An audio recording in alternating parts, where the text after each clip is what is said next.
boy got no chill. That boy ain't got no chill. That boy got no chill. Like for real. That boy got no chill. That boy ain't got no chill.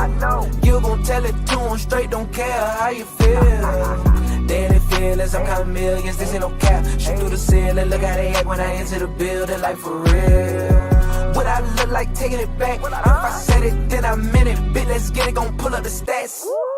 Pull 'em up, I'm pulling up. Hop out, what we talking about? Big dog, don't need clout. When it comes to it, it's no doubt. Whole presence, legend. Control the room when I step in. Got it jumping off the meter. Welcome to Gils Arena. On fire, no fever. Natural born leader. Official like a referee whistle. Been earn my stripes, no zebra. Hey, let's get it, let's get it. Triple double, you in trouble. Who want a verse? Lace on my sneaks. I do this here on repeat. I can do this in my sleep. You know I ain't lying. I be flying like I'm Zion. I be laughing, haters crying. Podcast doing numbers. Look like I'm handling my business. Always keeping it 100. Who want to smoke? Run it. Cause you talking like you want it. All I know is when it come to this basketball, you better bring that dog, yeah. That boy got no chill. That boy ain't got no chill. That boy got no chill. Like for real. That boy got no chill. That boy ain't got no chill. You gon' tell it to him straight, don't care how you feel. Daily feelings.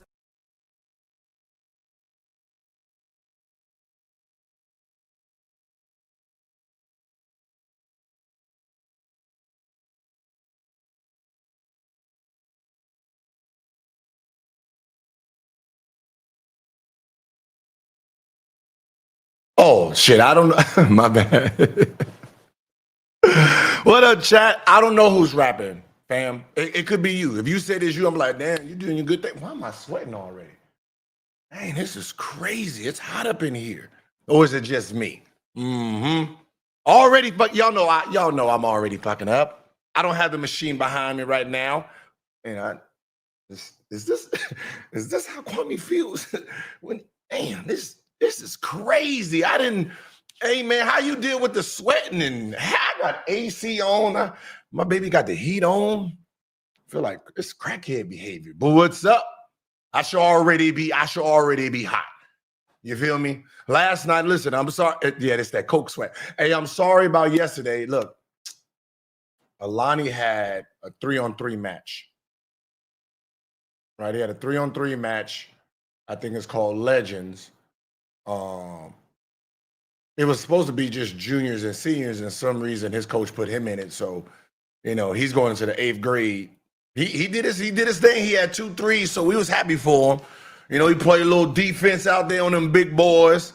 And then Elijah showed up, and then I had to start the beef and basically say, at that same age, his younger brother was better. So that got heated for about 2 hours. Then he got to show me all his accolades from when he was in 8th grade. But the one thing he couldn't say is he was ranked top 3 since he's touched the basketball court. So that kind of, but what's up? How y'all doing? Y'all know why we here. We here because Stephen A and LeBron got that beef. They got the beef. They beef seems like it's better than me and Kwame's. Right? There's 2 real, they got real underlying issues going on. Like real issues, not the made up one, So, we're going to have to tap in on this for real, because it seems to get a little messy around here. Let's really get into it. But how y'all doing? It's a Sunday, right? Yeah. Oh, tomorrow we got I'm gonna try to go live. I'm gonna see if they allow me to go live, because tomorrow is like the rehearsals. We're trying out 4 hosts for the football show. So me, Skip, we're all gonna be here. Gruden, Akib, we're all gonna be here tomorrow. Gerald, Gerald's Tuesday. So 2 days of trying out the host to see which ones we like. So I'm gonna try to go live, like behind the scenes live for y'all. Melly gonna be down there, like that private. Yes, Skip Bayless, brother. Yes. Hey, and I'm gonna tell y'all, I'm gonna tell y'all remember when so y'all understand how this me and the skip came about. It's when I did that video on him about the Jordan, LeBron, him having LeBron at 9 or 10, and me doing that dissecting and all that research for it. He was so intrigued with that. He was like, man, I like the research you put into it. And he said, you know, we need to work together. So we had a meeting. We done had like 3 dinners, you know, so you know, he decided let's do it. So it is what it is. So let's get right to this while we're here. So we're gonna start from the first one. The one, you know, everybody was anticipating. Why is it? No, Josiah, you're not gonna be big. I'm gonna be big, right? You already big in real life, so not like physically big, but just big because he's black with everything. So we're gonna start from the beginning when, you know, Stephen A. came to the show the first time. When they was calling him out, and he told me, he said, "Hey man, when I sign my deal, it's on. I'm gonna be there." I think LeBron was thinking the same thing. When you sign that deal, nigga, I'm at your head. And he was at his head. So, bro, mostly fans, what do you make of LeBron confronting you in the aftermath of that situation? I thought it was weak. I thought it was some bullshit. But in the moment, like, I'm sorry, but why is he in all black? Like he came Nino Brown style.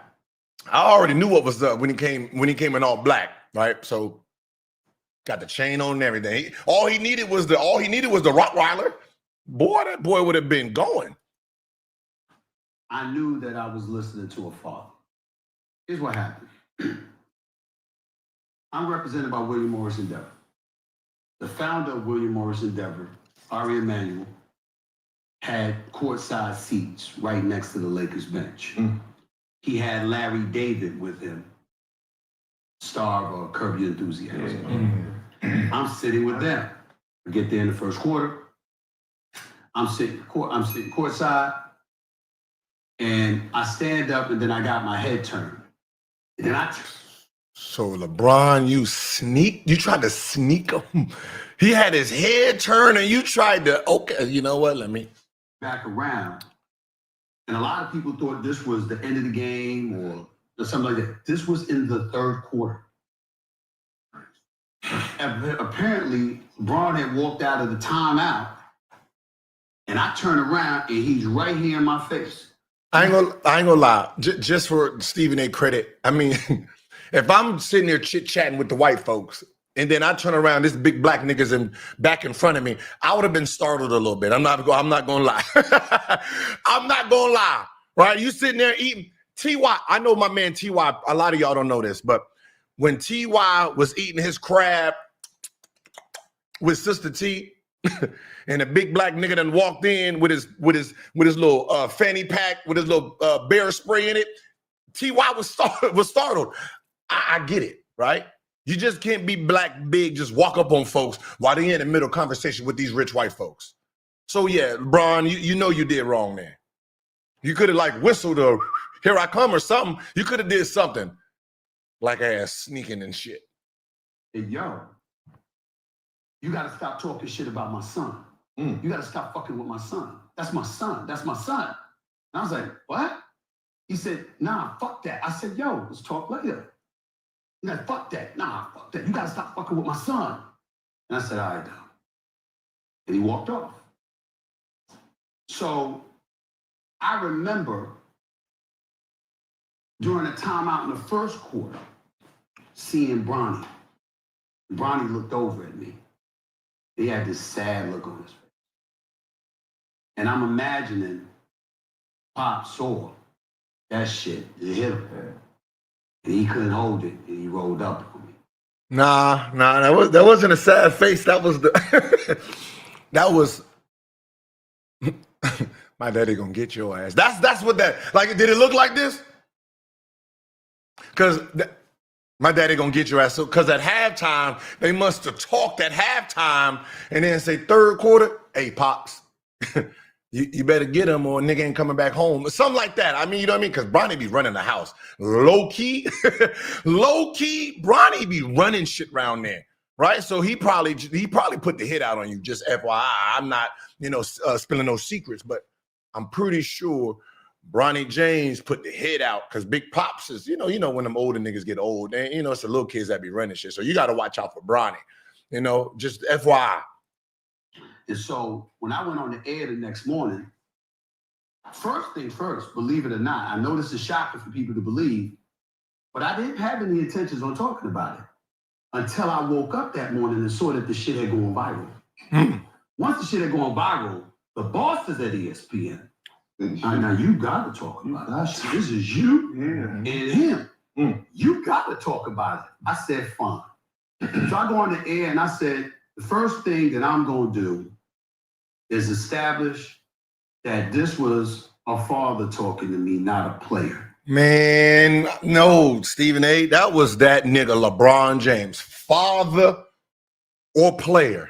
It was the same man. It was the same person, right? I'm just saying, listen, I get it. He caught you off guard. And low key, you did say, let's talk later. Let's say, you said, meet me outside.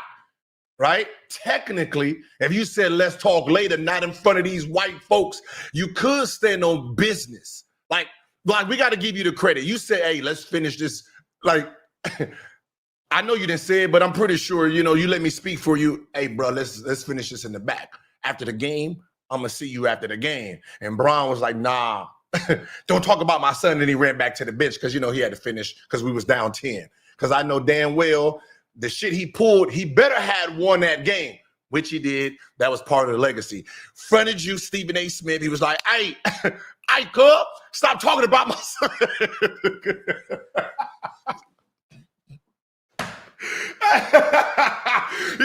you let the Laker fans talk, he pulled up on you. Hey, stop talking about my son. This on Crip. And then he went back to the bench and then won that game.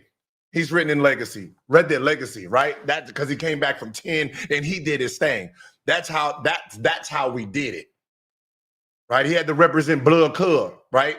Right? Every shot he said the cuz to you, then every shot he hit with the blood, right? So he was representing both sides because it's LA. You can't pick a side here. All right. You can't pick a side. This is not Clippers and Lakers. When it comes to the Crippin' and the blood, you got to be both. You got to be like Clipper Darryl, technically half and half, and you safe here. Okay, and that's what he did from our side. And that was what threw me off. And I was glad, even though I thought that he misrepresented the argument, I was glad he did. Because you see, what he was really talking about, which was confirmed with his conversation with Richard Jefferson, is that I was talking about him as a father. And so what happens is that had he said that to me, then I wouldn't have been thrown off. I'd have came right back at him. Yes, I was. Bron, this is right here. He's saying it. Because you used the fatherhood on him, he backed up. Now, if you said, I don't want you talking about me, he probably would have fuck around swung because he's still standing on business. He talking about you, is what he's saying. Talking about you. You did this shit, which I'll get to in a second. But because he didn't do that, I said, fine, you let it go. Mind you, I just agreed to my contract. Yeah, you did. Of course, that day was when it was announced. It's all over, everywhere. Right? It's a nationally televised game. The cameras are rolling, and I'm like, if I do anything, this gonna be a scene. Now you called up, Brian. You smart, bro. You see, he just inked that deal, and you rolled up on him, knowing he couldn't do nothing. That's chess moving right there. Because you lucky he.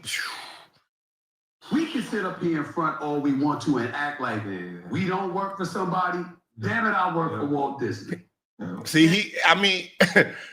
he's there with Mickey Mouse and shit, so he couldn't hit you with anything because he got Disney. So, man, I need to run up on the nigga that got too much to lose. I had gotten into some shit with him at courtside right there at that moment. No matter how right I would have been, it would have been wrong. And I was like, I'm not gonna do this. But when he say I'm not gonna do this, do you mean like swing? Like I'm thinking like he's thinking about, you know what? I could swing on him because he can't do nothing because it's in the middle of the game. Right? Like I'm gonna just be honest, Stevie. Like if you would have boom, and then you didn't have to run back, but just like move back real fast, you could have got one off. You could have got one off, just boom, and then just backed up, like, whoa, back up, nigga. Right? Because you know you were starter at that time, and we would have all been like, damn. Because I know Stewart would have been like, my mom. You know, he would have been, because he tried to get at him, you know, in that game, and you would have hit him with that little boop. I think, sir, you could have got away with it, and he couldn't have done nothing. Because he had you vulnerable. And you know what I mean? And like chat, no, listen, you know what? This is the only advice I got for Stephen A right now.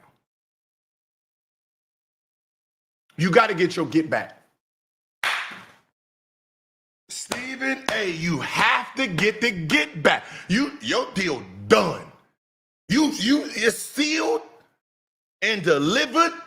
Now it's time to get the get back. He won't be expecting it, right? Listen, I'm going to tell you the date. December 30th. It's his birthday. He's playing Detroit Pistons. Now, who's on Detroit Pistons? The last nigga that tried to get him. Detroit Pistons at crypto.com.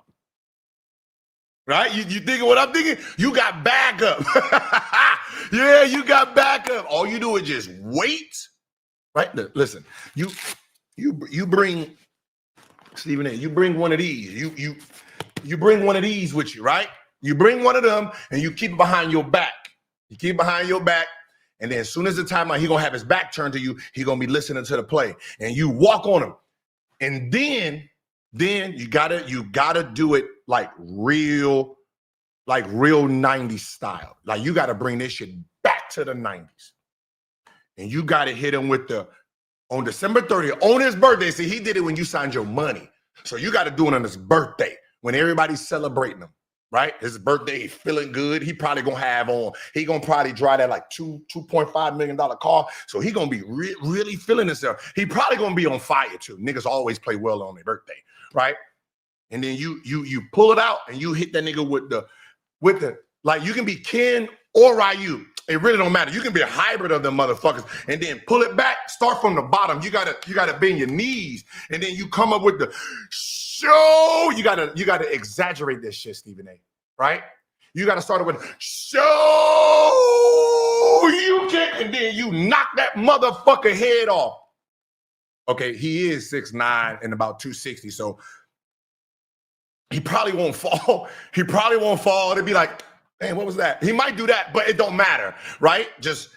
You just do show you can, and then sit your black ass down, and then boom, and then you have Stewart step in, and then it's good, and then you ain't got to see that motherfucker no more. He gonna be retired and go. You good? Just as long as you don't play golf, because not a nigga playing golf fucking up white folk shit. So that's all you have to do, okay? On his birthday, December 30th, Detroit is in a house at crypto. Hit his ass with a birthday punch. I got you. Mm-hmm. Once I saw the tape of him talking to Richard Jefferson Saturday night in Boston, that was run just in case he don't fall in there. You got to run, get the fuck out of there, because he's fast and strong. I really pissed because that was confirmation. Now let's get to the father thing, and I'm so glad y'all asked me about this shit, because all I would ask is that I've been around for 30 years. Tell me the parent. No. Danny, I did see You know, Stephen A. doing the punch and stuff, right? That's why I say it might not make him fall or hurt him, but you did it, right? you did that shit. You know what, Stephen A.? You know, and you should invite Kevin Gates too. With the shirt off, that one. Yeah, with the shirt off on front court. Yeah, have them niggas with you, right? Have a little backup just in case. You good. Okay, just do that, right? Just it's your birthday. Right? Make a nigga feel uncomfortable on his birthday. You got Stewart, you got Kevin Gates right there. Make him feel uncomfortable. Fuck around. Have MJ there too. Shit. Get a little weird. That's all I'm saying. That they heard me talking about. I've never done it. What happened was this man was the one that said, you want me, draft him. I'll come play anywhere he's at, it ain't even about the money. This man is the one who said he's better than some of the NBA players are right now when he was in high school. Well, technically, we don't know what game he was watching at that time. If it was the Blazers, possibly the Wizards. I mean, you know, I'm pretty sure everybody who was watching those games at that time probably thought anybody was better than them. Just. And I don't know if he said better or shoot better. You know, it gets all weird. Go back and look at the tape. Back then I said, stop. You can't do this. If you do that shit, you're bringing more pressure on your son. LeBron, stop. I said it then. This is before he got drafted. Stop doing this. He goes to USC. He got the heart ailment. I'm like, thank God he's okay. He gonna be all right. But I'm not gonna go see him at USC, just like I didn't go see him at Sierra Canyon, because like I ain't seen Melo's son. I heard your son is all world. I ain't seen him. Your son, I never saw these guys until they came pro, because I know, no, it's not that. I know that because of who I am and what I've established for myself in this industry, if I walk into an arena, everybody is looking for me to critique that person. And I don't want to do that because they want to come up. I'm not covering college. I'm covering bro. And the kids. Huh? And they kids. Well, I'm saying, but if I was a college reporter, then I would have to. But I wasn't. So why am I going to be here? I didn't want to put that extra pressure. So I never went. I went on national television and announced to the world, I'm not going to see him. He goes to USC. I'm not going to see him. It's too much. Spencer, because Gilbert is dumb. He should have been training his son instead of got prostitution and hookers going on and gambling, hanging out with the ultimate coon.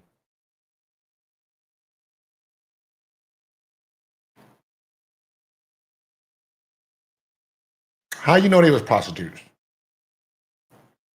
And hookers. Isn't that the same thing, nigga?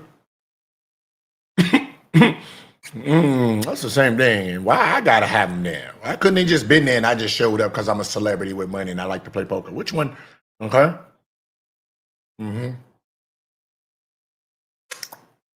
Why couldn't they been regular ass Instagram models who couldn't pay their rent? Why they had to be prostitutes? Like, who the fuck is bringing prostitutes to $1 million, $3 million, $5 million house? You crazy, man.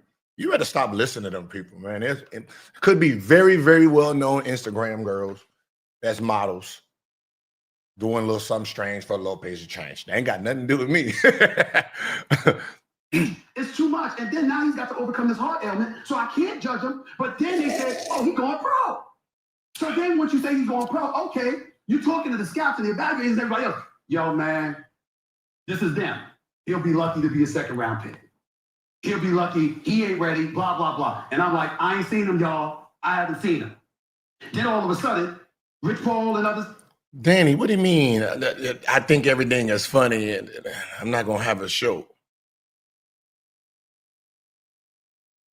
Either it's funny or not.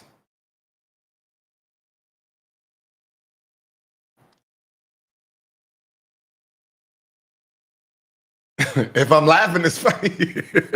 I can tell you one thing that was funny. That day was not funny. I can tell you that until I got out. Clutch.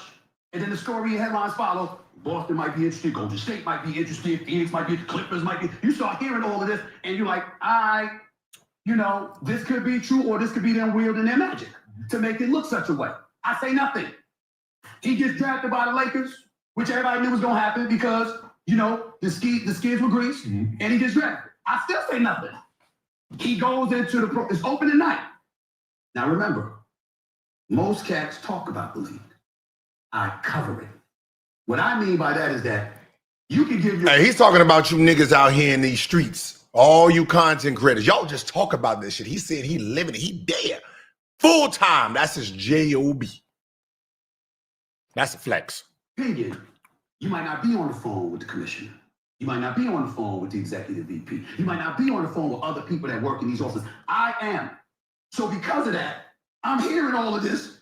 Yeah, you know, we just gonna go along with it. Open the night, I'm talking about. Open the night. And we just gonna go along with it. Or you hearing the Lakers are just going along with it. You're hearing this stuff. Now, I'm not saying they told me that, meaning the commissioner or Genie Bus, but I'm saying you're hearing that from those organizations. So I'm getting all of this. I still say nothing. I'm cool. I'm at crypto.com arena. I'm one of those cats standing. Ken Griffey, Steve Senior and Junior, who all stars, Hall of Famer, and Ken Griffey Jr. They got them there. And again, I've been covering this for 30 years. I mean, I ain't gonna lie. That was like something special. I'ma just be honest as a father. You playing with your son opening day, that was special. I'm not gonna lie. So, you know, let me just go ahead and throw that up in there. If any one of us could have played a game on a professional level with our seed, we would have did it. No matter what outcome it was, we would have did it because you can't take that away from either one of you. NBA sports. You understand? So how you think it's all looking to me? It's a little bit too choreographed. But I'm still. I'm still like this. Congratulations. You know what I'm saying? Because I'm thinking, let's have this moment because LeBron deserves it. The brother, I got him number 2 all time behind Jordan, right? He's done so much for the league. He's generated so much money. I want to hear about Bronny and the $8 million. As far as I'm concerned, LeBron underpaid. This shit, that's $8 million he should have had in his pocket. It's no big deal to me. But the one thing I did say was that one game right there is the moment. Now you got to go to the G League and earn your stripes. Instead, he's playing and playing and playing, and I'm getting stats. And he go against Philly. They put him in the first quarter. And Tyrese and them gave it to him. And then they plaster on Sports Center 0.3 points. 0.3. Okay. He was the 55th pick. We know that. We see it's easier to talk about it now because we know the results. Right? We know the results, right? Just like any second round pick, majority of the second round players usually don't even make it to the NBA. That season, they usually don't last. They're in the G League or they got cut before the season even started. So at least there's 30 players in the G League. 30 players in the second round. At least 15 of them got cut before the season even started. Right? So the ones who do get in, they're in G League. Other than that, they play at the end of the game. Okay, him getting in with his father in the middle of the game 1, understandable. Against Philly,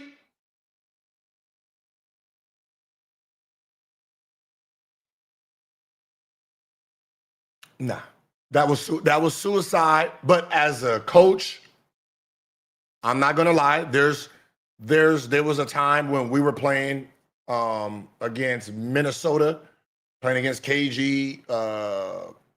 Chauncey Billups was on that team. And at the end of the third quarter, coach put me, I wasn't playing. I'm not doing nothing. And he just calls on me and said, hey, Rook, go in there, pressure full court, shake some shit up. Like, all right? Chauncey Billups is there. KG's out there and all of that in the middle of anything, right? The difference is I had 8 points. I was out there. I'm never going to get back on this court. I did my thing, right? You know what I mean? I ain't had to play against a nigga named Maxey who's trying to score 30. Chauncey was still getting into his own, right?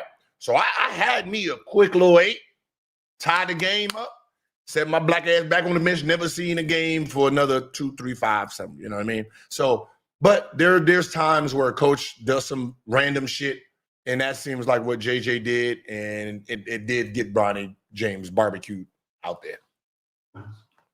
0.4 assists, blah, blah, blah. And I said, damn. Why? Because I'm like, now I can't ignore it. Because how am I doing my job? If now you put me in a position where because they put the stats up, everyone is blowing it up. They're putting it on all their social media pages. And it's like, how all of that's happening, but Stephen A. Smith got nothing to say. I can't get away with it no more. So I go on the air and I say. So he didn't say nothing for the first time until after the Philly? Okay. The same thing I said over the summer. Yo, LeBron, if we see this, you're his dad and you're a basketball savant. You must see this. Don't do this. Because you're putting him under such a microscope. It's going to be too much for him to overcome. Give him a chance. So that's what I said. And because I prefaced it by saying, as a dad, the only reason I said as a dad is because you marketed yourself as his dad to help him get into the league. Mm-hmm. You didn't do that. Melo didn't do that, or hasn't yet, and I know he wouldn't. D-Wade. Whoa. Oh, okay. See, that's where the lie got to stop. And a lot of people ran with that. D-Wade and D-Wade was part of Utah. Is part of Utah, and they drafted him. They did a press conference. They did a whole little showing behind the scenes live of Utah Jazz drafting the son. So I don't know where that bullshit came from where D-Wade did it for his son, because just like any father, if you do have the power to make things happen, you do it. Like, what are y'all talking? Y'all, do y'all not remember? Oh, y'all didn't care. See, sometimes y'all just say something because y'all don't remember or you didn't care at that moment in time, so it eludes you. But D-Wade did use his power to get his son drafted on the Utah Jazz team. And then Dwayne Wade says, I got you in the door. It's your job to close it. Sorry, Ricky, you can go online and look at it.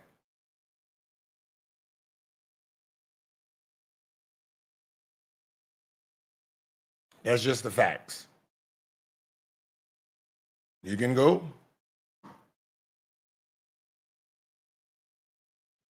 So they're both wrong here on that one.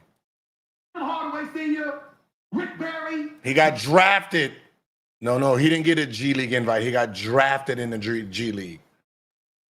I think it was with the 9th pick in the G League. Got drafted by the Utah. Got his foot in the door. So there's no difference. Like I don't know where you guys. How you going? So I'm wrong? Y'all want to see the draft? y'all want to see the draft? Yeah, there's a G League draft. And it was live streamed.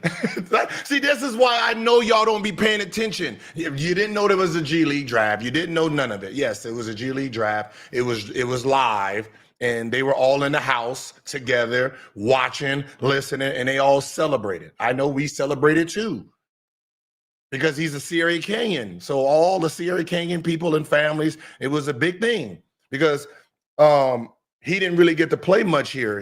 D-Wade's son, Zaire, came here his senior year, he averaged, I think, 3 or 4 points. He came off the bench. So getting that shot in the G League was a big thing. Like so with Zaire, like he understood basically after getting drafted and then not making a G League team what it took to be a basketball player.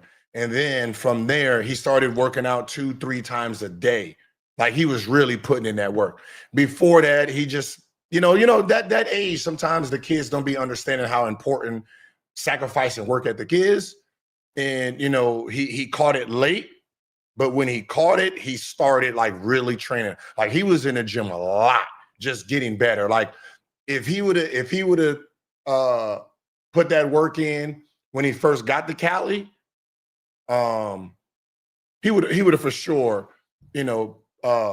made it. But, you know, he caught it late, and he's still trying to, you know, get that mojo. None of them did that. None of them. He's the only one. And I said, yo, that's why I'm saying this to you. I don't want to do this. I know your intentions are honorable. Go back and watch the whole tape of me saying it. I know your intentions are honorable. I know you don't mean harm. But there's some vultures out here, and they're going to come for him. And how many times over the years, to get to your point, in terms of what you asked me about what you expect from me, Stephen A., blah, blah, blah, how many, find the brothers in the industry that will tell you, I did not give them a lookout. I go up to them all the time, yo, come here. I'm not going to be able to help you if you get to this point. You need to stop this shit right now, because it's coming. It's coming. That, to me, is where I reach back and I pay back. By giving cats the heads up of the minefields, because I've been here for 30 years. I got fired, I lost my job, they thought my career was over. I've been through all of this shit, all of it. And I'm like, yo, I know where the minefields lie. And I'm telling you what's coming. And then this shit go down, and everybody act like I never said none of this. I said, this fucked up. Because if you go, it's all on tape. If you go back, I gave the heads up. That's what we used people to do. That's what we used people to do. Like, So we shouldn't have left our kids? Like, you can't. I'm sorry. Now, I'm like, okay, so me and Kenyon right here, we not seeing eye to eye, and I thought Kenyon would be on our side as a father. I didn't know he was going to be siding against fatherhood, being a father. Like, you know what I mean? I didn't get that one. Like, it was, you know, you as a father, you would have understood the move LeBron did, but Kenyon didn't. He was against all of it. Like, I understood where he's coming from.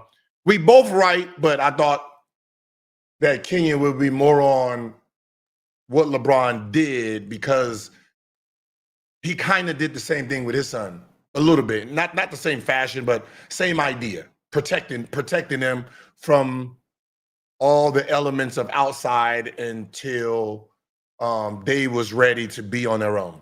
What? We can't uplift our kids. We can't say he's better than some of the players. you gotta be truthful.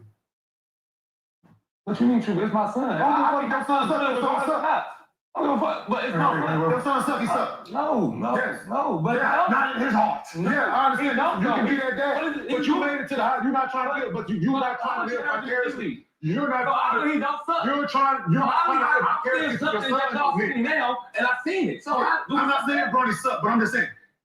But you just You honest. Yes, you can be that. Listen. I coach little league rec girls basketball, right? Trust me when I tell you, some of them parents being there cheering they fucking heart out for their child. Yeah, you supposed to. Shit, it's my child. You see that product?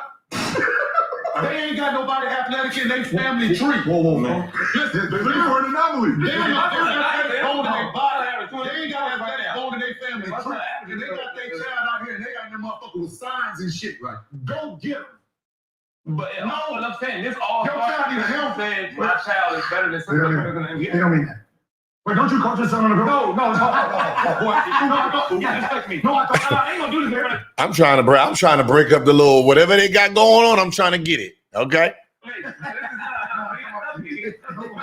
Don't go put a set read. My 6-year-old son. Yeah, I got a knock it live. Like, No, I got no fool. I thought you was coach ass boy. But the other part that I would bring to you, Swag, is this. that's all. Yeah. Because you played in the NBA, it ain't just about how you feel. It's about how you know what's coming. And then I got And so now, as a parent, you got an obligation to protect from what's coming.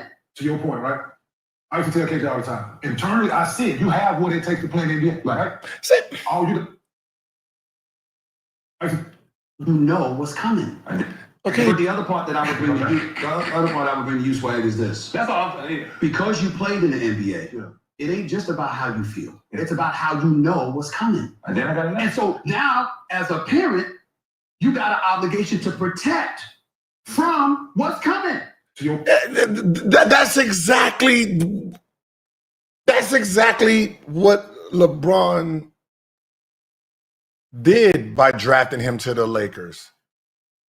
Trying to protect him from everything that's coming. The only way LeBron can protect his son from all elements of everything is if he's in house.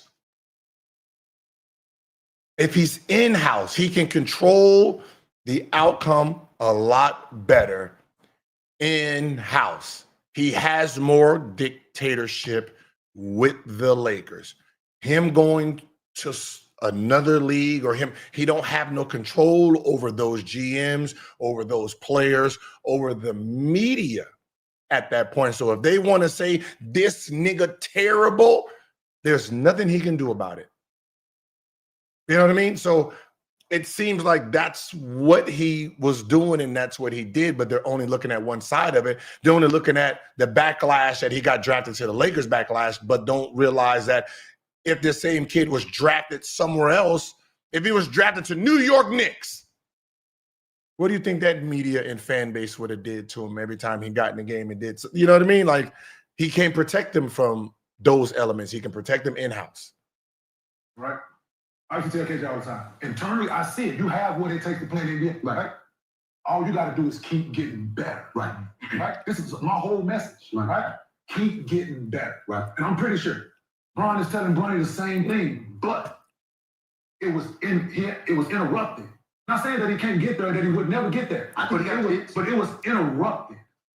And they pivoted. And they pivoted in a way that we all said, we all took pause in it, right? We're like, but that's their family, that's their decision. Right. So we all gonna sit back and whatever comes with it, comes with it. And we're the same, I'm the same when I sit on this couch and say, we're gonna treat him as the 55th pick, right?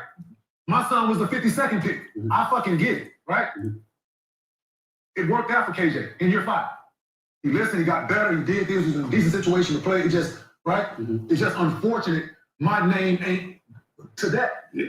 Everything that KJ has done, everything that he's doing is being critiqued. But it's helped, right? It's helped because with you were a rough rider. Everybody know you could defend your ass off. Everybody you wasn't scared of shit. You know what I'm saying? He wasn't gonna be some soft ass playing alongside you. He wasn't having it. Ricky C, you're lost with my take sometimes. But then you need to listen to understand versus listen to respond. All right, listen, try to understand, then just trying to respond. You know, if you listen to understand, then it's right there every time. But most people they just listen to respond and get back. One disrespects your son.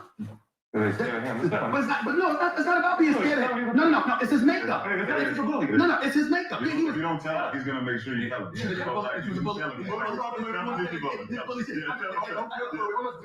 I'm saying is, so he comes into the league, but it's not just about respect for him as a player. It's respect for how he handled his son coming into the league. Listen, you talk. I had to ask you about your son the other day. I've been hearing about his son for a while. I had to ask him about it. You know what I'm saying? You got to ask. I mean, Melo, listen to Melo talk about how he had to step back. You know, he was desperate for his son to go to Syracuse, but he didn't want to influence him. You said, Melo never talked about his son like that. You have to ask him. And so you see a lot of this stuff happen, and then you see this. And I'm like, so as a media member, now, this is the part y'all may not take into consideration. You don't have to care, but we do. If I don't say nothing.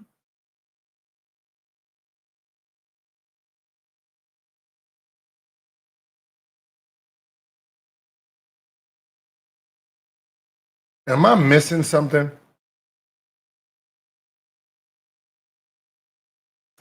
See, and this is the problem. I seen here, let me go. I seen his comment. He wrote, let me see where you at, man. And you made me look here. Bronny, okay, King, right here. Bronny played against Philly because it was a back-to-back and players were hurt. Right? So I wanted to see. Now, and this is the problem with overreacting media and this whole thing with Bronny James. First game played 2 minutes, right, for the ceremony. We get that.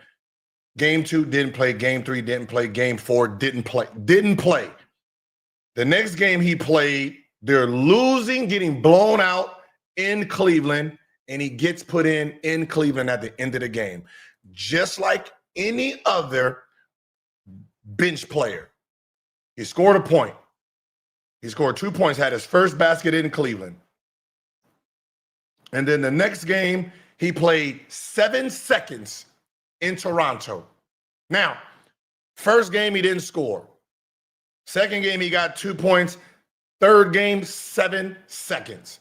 That goes towards everything, right? So that means 3 games, 2 points. He didn't play the next game, and then they're getting blown out at Memphis. He gets in 4 minutes. And then the Philadelphia game where everyone had a uproar about the nigga played 1 minute. He played 1 minute in this game. 1 minute and 28 seconds. Let's see when he played it.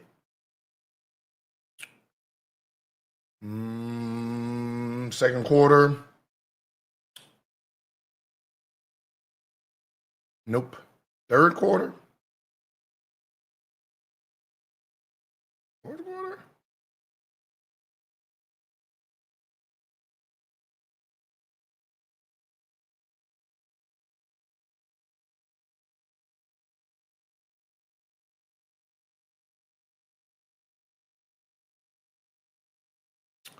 Wait, is this the right game?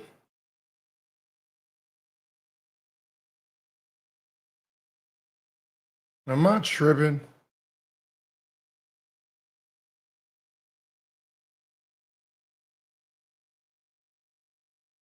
Am I tripping, y'all?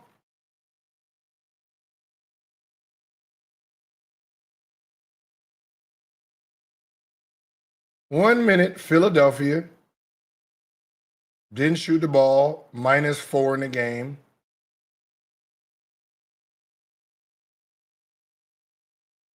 This can't be the game because Maxi's not even playing, but I remember. Hey, what game? What day was that?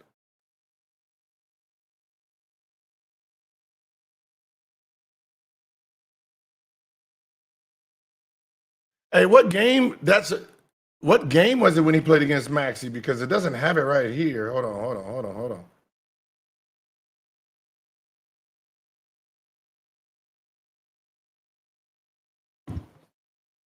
They talking about game 4, his 13th game. So he played against Toronto. So I'm looking at it now. Okay, so he played against Toronto. So he played against Philly for 1 minute. Maxi wasn't playing. Came in at the end of the game. They were winning. Then the next night, he played 1 minute. And then he missed 1, 2, 3, 4, 5, 6, 7, 8, 9, 10, 11, 12, 13 straight games. Then came in against Portland for 2 minutes at the end of the game. And then missed 1, 2, 3, 4, 5, 6, 7, 8, 9 games. Then played against Atlanta at the end of the game for 1 minute and 40 seconds. Then didn't play against Houston. And then played 1 minute against Dallas because they was getting blown out. And then 1, 2, 3 games he didn't play. Came in against Clippers, minute 40. They were getting blown out. Playing against Washington, got in. They were blowing them out. Got in 2 minutes. They was blowing out Boston. He got in for 3 minutes. Didn't play a game against Golden State. Didn't play against a close game against Charlotte. And then he played 15 minutes against Philadelphia. And that's where the problem lied. Now, y'all listen to every game he played. Did it look like he was supposed to have any type of stats? There was no game. This Philadelphia game of 15 minutes was the only real game he had. And he played 15 minutes. I'm pretty sure Maxi got busy. Okay, so what other guards? So there was no guards. So you're correct, sir. Gabe Vince is not. There was no backup point, and they had to bring Shake Middleton. So Shake Milton came from the G League. So they didn't have any guards, so they had to play him. Okay, makes sense. Hey, good point out right there, my guy. Wait a minute now. I would have said something about somebody else. I'd have said something before. Okay. How long am I supposed to go without doing my job? The brother is in the NBA. He is wearing a Lakers uniform. So it's like, wait a minute here. You got to a point where it left you no choice. So then all you can do is speak respectfully But honestly, and then everybody was caught up in as a father, as a father, as a father. Yeah. And I'm like, come on, man. Steve, Come on. like I said, Steve, this how simple it goes. It goes this simple. Please. You've always been stand-up Steve. So whenever it's a situation that we looking to Steve to stand up, and they're trying to take that away from you, you gotta look at it. From my perspective, I'm like, I'm always the one that's gonna say something. Yeah. Right? And I'm going to be always the one that's the hater. Because what I'm saying is in opposition to what everyone either believes or has been told. Okay. So I've always taken the Stephen A. Smith seat. Okay. I'm gonna say it. Yeah, I said it.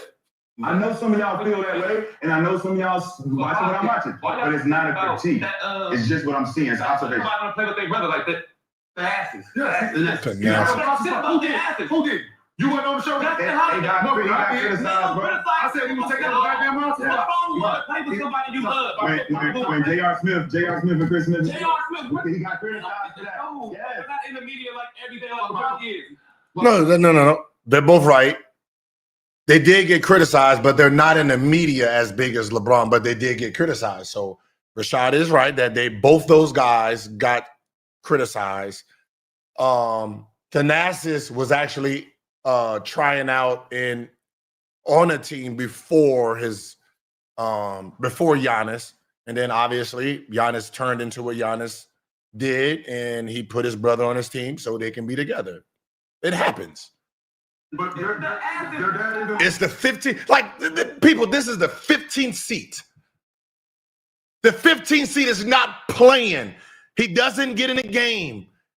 Whatever team you like, whoever your favorite team is, there's two niggas that's designed to sit there.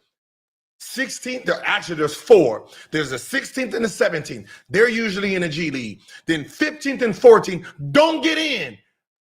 If it was your mama, your daddy, they can be 15 and 14. They're not getting in. It's not designed for them to get in. So who gives a fuck who sits there?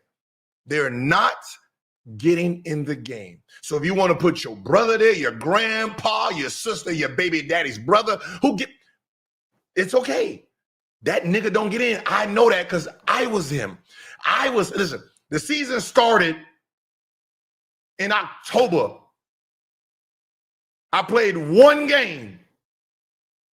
The next time I seen the goddamn court, it was January 16th. Okay? Right? That's me. Anybody could have said that goddamn point with a goddamn suit on. And then, trust me, they've been dressing better than me because I had spent all my money. I had one suit. Same suit. All them games. Best part is we wasn't on TV. And the city that I just left, them niggas ain't in the next city, okay? So that suit was new to them, okay? Denver seen the same black suit. Toronto, Memphis, Lakers clip that Lakers Clippers see, woo, woo. They were like, damn, that nigga, that looked like the same suit you wore yesterday, but we didn't play them back to back, so that was good. You got him to go to Giannis is a bad example. Giannis is a bad example. He's a superstar. He comes over to America, and they were talking about how he was alone and he's not comfortable because he's not trusted. So you got that man there to keep him comfortable. Wait a minute, he's worth it because you ain't going to the truck man on the bench any damn way. So stop that. Now to get to your point, you're right, except for one thing. I haven't always spoken first. There's plenty of times in my career where I've laid back and I haven't said anything and I've waited. It's just that when I spoke, that's what I'm saying. It resonated. See, now this is my thing. So if most teams don't go 12 deep, him being 15, why does it even matter? So when somebody says that could be somebody else's job, true. It could be somebody else could be sitting there trying to, get their shit together. But if I got the power for that 14th, 15th man to be my son, it's gonna be my son. No, I ain't musty. All right, I'm just sweaty. It's hot in here. Y'all see how I started off? I started off just like how Kwame Brown started off all his shows. Look, he just went live. Look, he's sweating already too. That's what I'm saying. You hold it back. But you hold it back.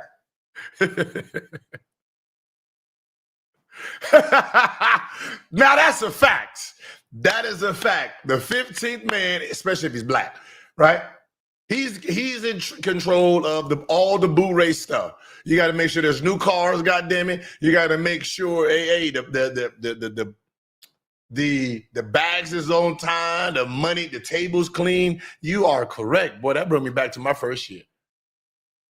Times works against you because you could have said it when everybody was feeling it and everybody knew it was supposed to come out and you supposed to say it, right? So you holding that grinding information, you holding on to it, knowing we all saying it, right? And we waiting on stand-up Steve to say it because that's gonna validate it. Right. It's like now, this is the second time he done called him stand-up Steve. Now, we done watched the live yesterday, which is after this, which was months after this. Can y'all tell me how? See, you know what? Fuck that. I'm blaming you. I'm blaming the fans. See, the fans, y'all was making fun of. Y'all was making fun of McCants after this.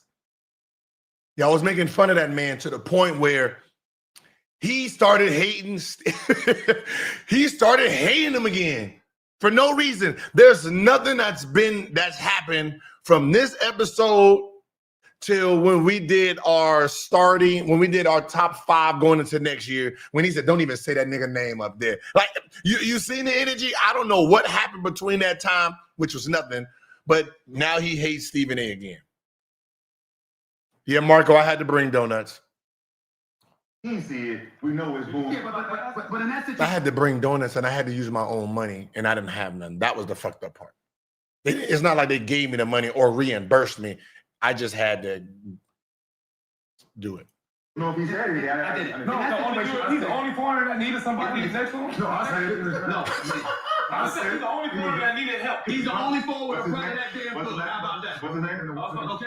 Anybody in Giannis, I'm playing. Everybody in Giannis. Joker brought him to be on the bench. Like, I get bullied on the bench. He was in the league before the handshake of the Yeah, He was in the league before But you're not wrong with what you're saying. You're not wrong. I'm just saying, it depends on the story. Everything isn't meant to be put on Front Street day one.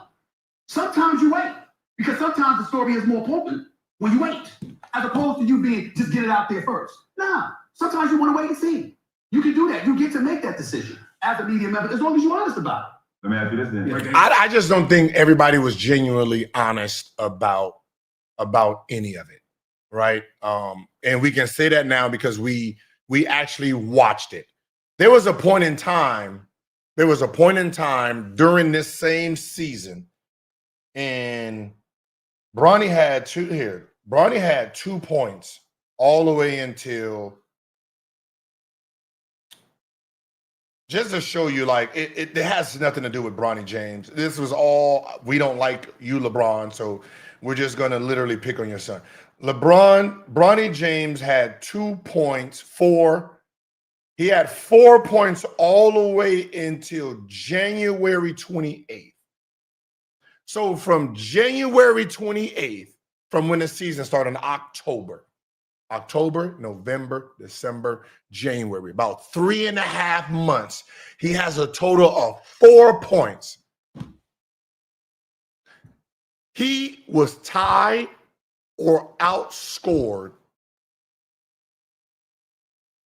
There's 60 players.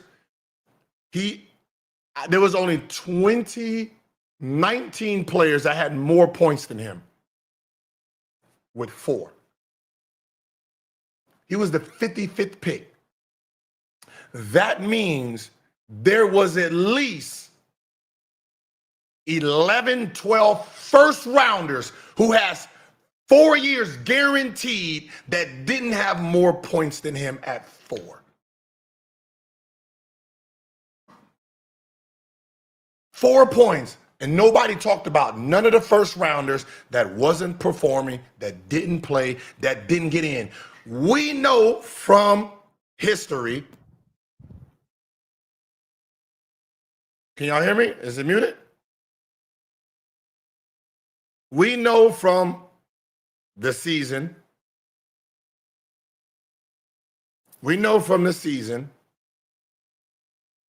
That what he did in the G League. Now we know there was lottery picks in the G League that wasn't playing better than him. There was players in the G League that were lottery picks that he was busting their ass as a 55th pick. Everybody just seemed to not want to talk about it. Everybody was quiet about it. Nobody wanted to give him any recognition And they said, oh, that's just a G League. Do that in the real league.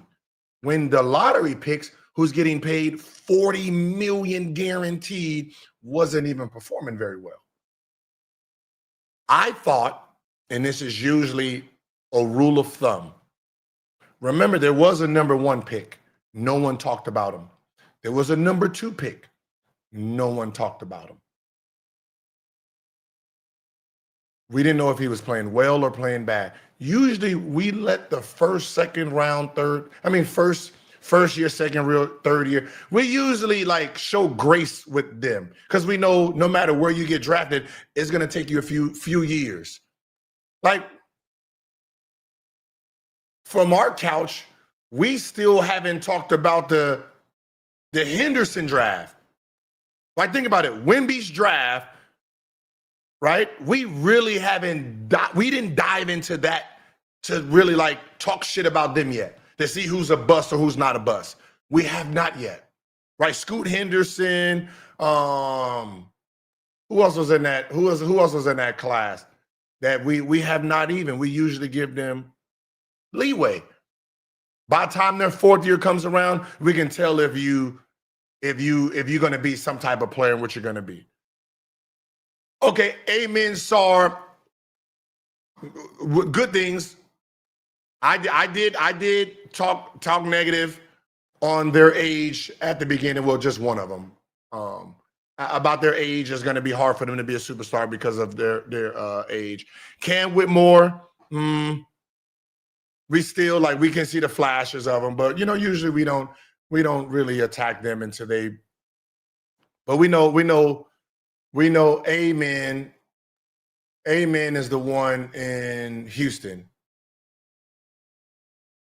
Right? Amen is the one in Houston. See, just because we call him AT. He was we know he's a stud, so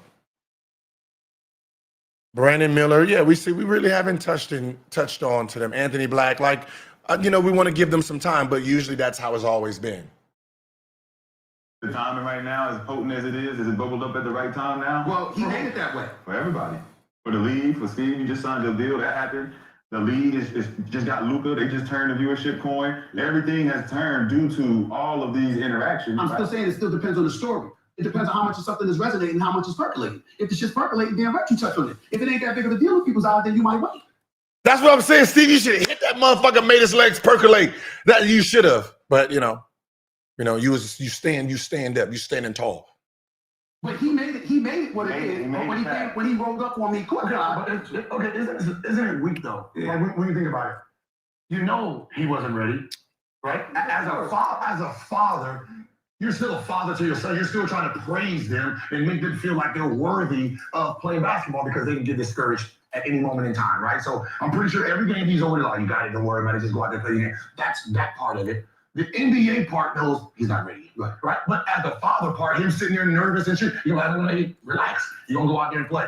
At what point, when he gets drafted 55, do you supposed to sit back and be like, all right, there's nothing to talk about here. He's 55. He wasn't 17. He wasn't a first round. His draft status actually let you know what he was. But see, now, do you understand what I'm saying? Listen, if he would have got drafted at 17 instead of Connect, I can understand all the talk and all the complaining that people did. At 55, it just seems like every narrative that people wanted to run, because everyone's like, oh, the Lakers are going to pick him at 17. It seemed like you still ran with the same narrative as you was going to run with when he got picked at 55, 60. If he would have got invited to camp and made the team, it seems like you still wanted to run with the narrative no matter what, even though he was a 55th pick. Most of 99% of fans and media, when Bronny James signed his deal, didn't even know second rounders signed guaranteed deals. That's how fucking funny it all was. You didn't know second rounders signed guaranteed deals, to the point where I had to research it to see, was this rare? No, all of them, guaranteed deals. The first pick in the second round, the second, third, fourth, the year before Bronny get in, the very last pick, signed a 4 years guaranteed deal. But because everybody thought it was nepotism, which it is, but it was. But the way the deal was signed was standard to second rounders. That very draft status that you pointed to, all of us would have that attitude if his pops hadn't done what he did. So what I'm saying is that because of what he did publicly, we had no choice but to ultimately address it. And as a 50-50, all he had to do is, listen, I got this moment with my son. All right, now it's time to go to the G League and do what you're doing. And or let the draft happen organically, and if somebody's going to draft, let them draft. Just for shits and giggles. All right, what if somebody at 44 wanted to? No, but I'm just like, for shits and giggles. I get it, right? Somebody at 44 wanted to pick him, right? Yes. So you gonna stop? Yes. Because he wants to play with his kid. He don't want to see his kid. He don't want to see his kid in the NBA. Okay. He wants to play on the side. Now he got picked at 55. Now, if he got picked at 44, what would people be saying? And I never understood that part about the LeBron James and Bron complaint. If people wanted to pick him, they said Indiana liked him and the Suns liked him, which Indiana wanted a guard and a big with their 2 picks in the second round. And the Suns wanted a guard, and they liked Bronny because Bronny was training with Kevin Durant damn near all summer at Mamba Gym. If they wanted to pick him with earlier picks, then how can you run a narrative of he only got drafted because of his daddy with the 55th pick, and both those teams' picks was earlier? That never made sense to me. So basically, for him to be 55, they had to tell teams who wanted him a little bit earlier because of his upside, because he's 6'2", 6'1", with a 40-inch vertical. He's strong. His upside, he's young. He can play defense. He's defense ready right now, right? It seems like he's going to be, more of a Patrick Beverly style, mixed probably with a little bit of Marcus Smart. And it seems like bringing Marcus Smart over there to teach him some of the ins and outs defensively will help Bronny. Hit an open shot here and there. It seems like a lot of people seeing that. So the fact that he would have got picked at 44 or this means that he was worse off being picked by the Suns, and he was going to be in the NBA and probably would have been in the G League a little bit earlier, but he would have been drafted by somebody. So running that narrative that he was only drafted because of his father, it doesn't play the same. It just seems like it's a lot of flip-flopping on that idea. I think that's way different. That's way different. And here's why. My son could have died. Yes. I've been in the league 21 years, right? So what is the hold on? I've been in the league 21 years. What is Bronny's dream? To be in the NBA. Yeah. Okay. I've been in the league 21 years. Yeah. I missed 19 to 20 years of his life. You know how we are as parents. We're in, we're out, we're in, we're out. My firstborn with my name almost passed. Yeah. And you're telling me that I'm gonna keep playing this league to miss this? Fuck no, this is gonna be the first time in my career where I get 360 fucking 5 days with my son. But you don't. I'm not letting someone else draft him. I want him near me. What about what happened? Are you gonna do it the price too? But you don't get every day. I do get every day. If he's on his team, I get every day. But he's not. I get more than I did for the last. He gets to come home to me though. But here's my. I'm saying he gets to come home to the pro. Are you understanding? It's a professional. I'm pretty sure you guys now understand the concept of it, right? That Bronny James almost passed, right? And that was probably the biggest fear and scare of all their lives, to the point where Bronny James didn't enter the draft because Bronny James' only dream was to be an NBA player. So the fact that he almost passed and that was a scare, and Now, like, hey, we don't know what's going on. Hey, we're going to enter the draft and we're going to get you drafted. That was the dream. So they did that. Now, my thing is this. Take yourself out of, put yourself as a parent. Your child almost died. You're on the road damn near 6 months of the year. You rarely see your kids, right? You miss birthdays, you miss Christmas, you miss Thanksgivings because you're on the road. People don't understand that element of it. Like think about the team that plays on Christmas, right? There's a home team and there's a road team. Now the home team, you have a game, right? So your Christmas present opening, you might be there or you might not. One, you have practice usually at 10 o'clock, right? We don't know what time your kids wake up. So if your kids wake up really early, you can get that little moment with them. Or these little niggas got to wait until after you get back from practice to open up the present so you can get that moment with them, blah, blah, blah. Then you got to start focusing on the game, right? So there's no Christmas luncheon, none of that. Now you got to wait for Christmas dinner with your family. Now you got to think about the road team. The road team, they got to celebrate Christmas what? Either 2 days before on the 23rd because they left on the 23rd or early 24th. So you got to celebrate Christmas before, or them little niggas got to wait till you get back, or like most goddamn mothers, fuck that nigga on the road. We're going to celebrate without him, and then we're going to take pictures and FaceTime the nigga. That's the road team. Now, how many games has LeBron played on Christmas? Let you know how many Christmases he probably missed or didn't miss, or parents, Thanksgivings, birthdays, graduations, all of it. Most of these guys, we don't really get that parenting. So what I'm saying here is you throw in all of that. You throw in the kid almost passed. The father has a chance to put his son right next to him. And when I said every day, God damn it, every day, that means we get to train together. We get to ride the bus together. We get to fly different teams together. We get to eat dinners together. We get to study film together. We get to be professional basketball players together. And I don't know why they don't understand every day. Because they're on the same team. So unless there's a day off, these two niggas get to see each other every day. If there's a shoot around, I get to see this nigga. There's a game, I get to see him. Film study, I get to see him every day.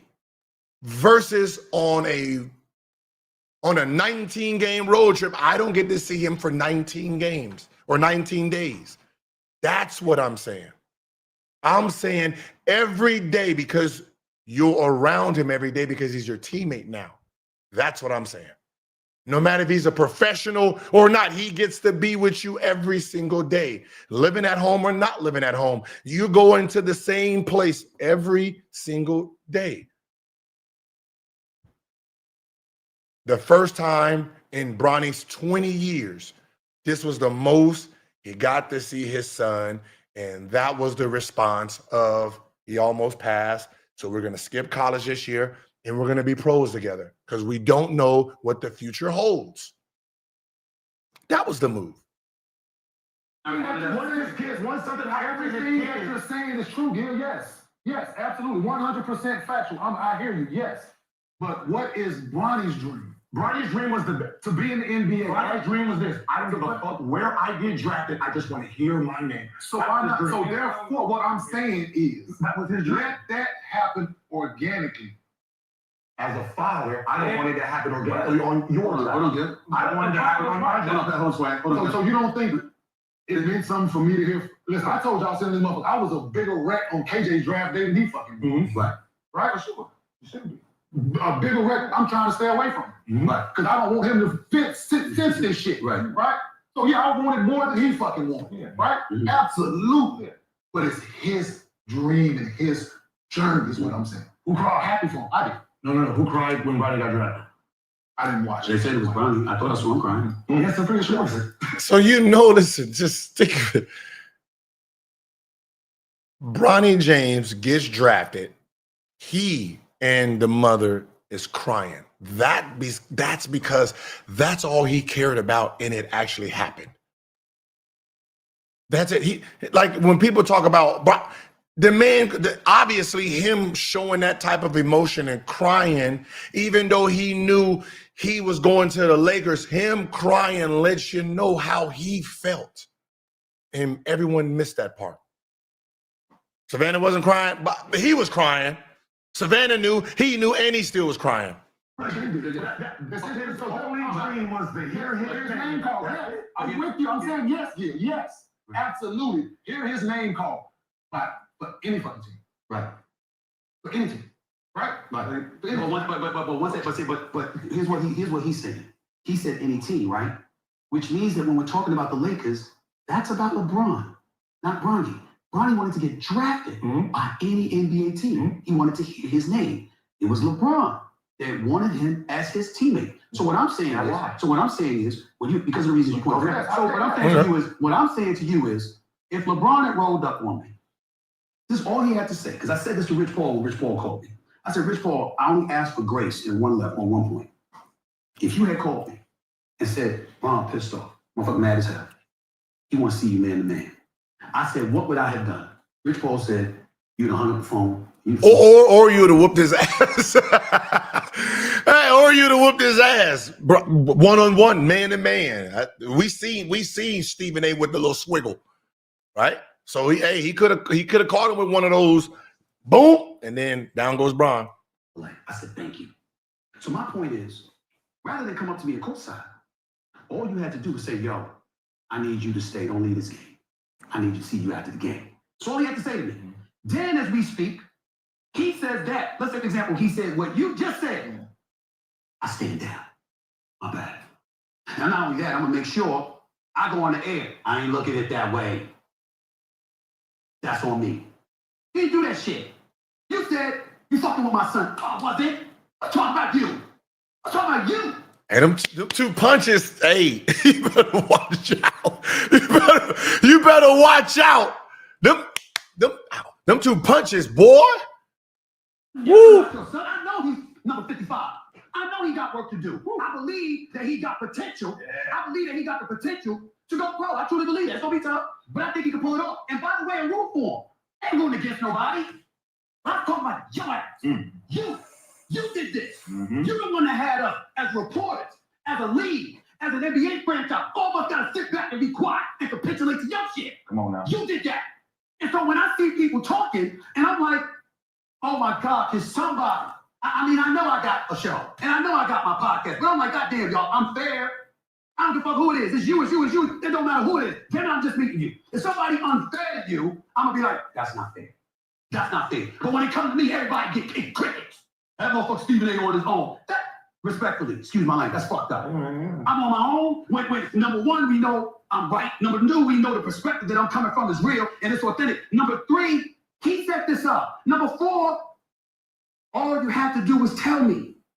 Listen, Katie told me, you keep talking about bringing this up with all fun. You talk about how you approached me in Puerto Rico. I swear to God, I don't remember. I swear to God. But I know this much. But you do. And let me tell you what I did. I was right to Philadelphia Choir. This is from 1993 to 2010. Shit, I said, what the fuck are you talking about? I called Philadelphia Choir.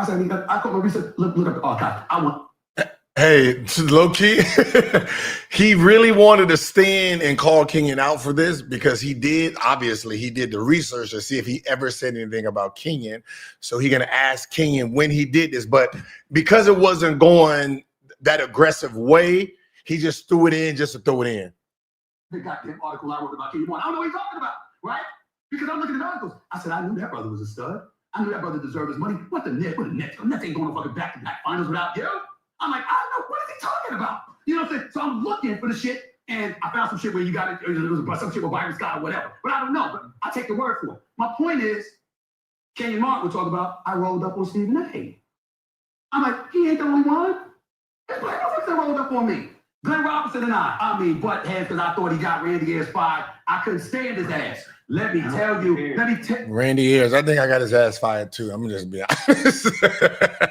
I remember that name. I'm not even gonna lie. I remember that name. I think I got his ass fired too, or he was an assistant coach and I got the head coach fired. I don't know. I mean, you know, it was yeah.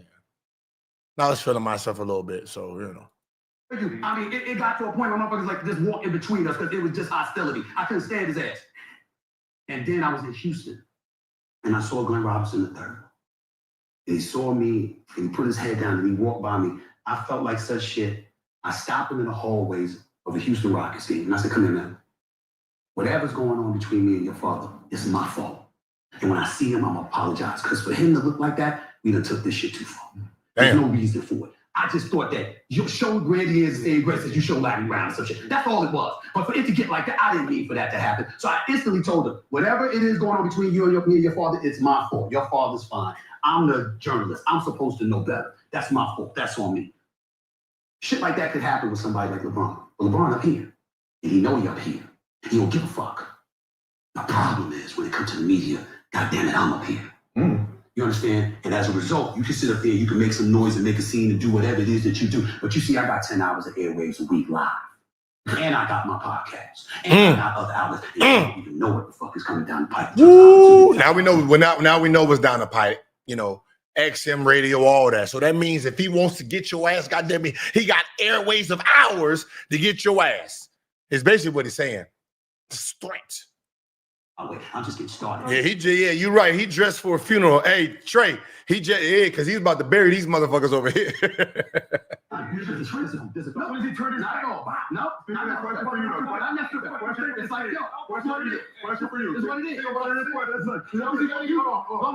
was he gonna do? The thing is, right? Hold on. Hey, man, where's little Steven? Where's little Steven? Hey, look at little Steven. Wait, where's little Steven? Did he say it in his little Steven? Because y'all, wait.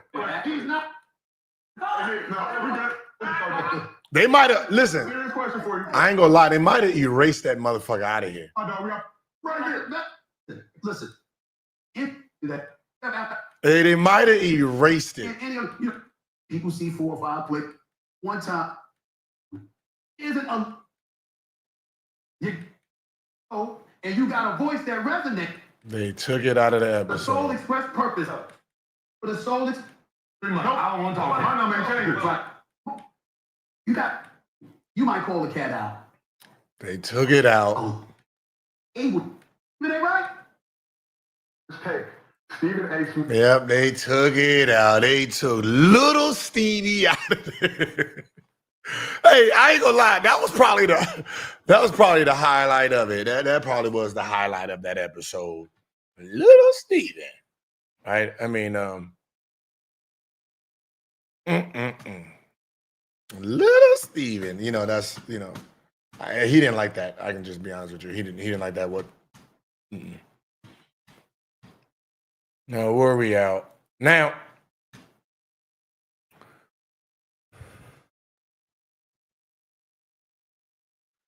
Chad Johnson, Gil, talk about Rashad wearing a mask. I mean, I did before, man. You know what I mean? That's, you know, that's his business. That's his stuff.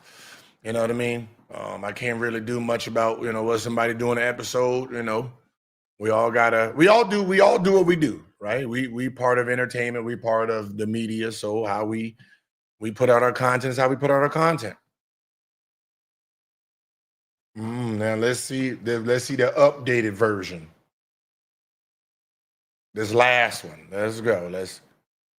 Holding players accountable, but you also hold former players accountable. As we know with Gil, had a situation a short while ago. You know, the arena was in limbo. We're working the phones. We didn't know. Yeah, I'm just keeping it real. I love you. I was ready to sing with the Titanic. I'm gonna get on the lifeboat. I was ready to go down with you, but you got Gil here. So what advice would you give Gil? Now I know you have some thoughts. Well, I've already spoken to Gil. I've already given Gil some advice. Oh yeah, so back. Oh shit! What? No, y'all can't be bigger than me. No, I'm just playing. Now, so look, you know, after the situation, or after, you know, he wrote, he did his interview on his show. I was playing video games and listening to it, And then, you know, I'm hearing it, but I'm not really, you know, listening to it. And then what ended up happening is my dad was like, yo, you see, you hear what Stephen A. Smith said? What do you think? And I was like, oh, I listened to it. He's like, did you listen to it? Listen to it. Because if you listen to it, you still wouldn't be fucking with, you know, Kwame. And I was like, yeah, I listened to it. He's like, really? So I really sat down and then I hit him and I said, man, I appreciate that. I really needed to hear that. And then Stephen was like, hey, I'm gonna be in town. I'm gonna be in town in a few days. Let's get some dinner, some drinks, and have a conversation. And I was like, all right, cool. And I forgot about it. And then he hit me, what you doing? And I was like, all right, man, I'm just sitting here chilling, man. He was like, all right, I'm over at this spot. Come through, let's chop it up. So we had a conversation the night before this episode. So I think we did this on Thursday. We did this show Thursday, I think. Or when we did this Thursday. We had dinner Wednesday night. This nigga didn't even tell me he was coming home. He didn't say nothing about, hey, I'm gonna be there tomorrow. No, nothing. He's like, all right, hey, I hit you in a few days, blah, blah, blah. And then I find out later that night or the morning that we were, you know, we were shooting. No, Tuesday. We were shooting Thursday because I had hold on. I had dentist appointment Wednesday. So I didn't know he was coming home 48 hours later. So this is what he's talking about.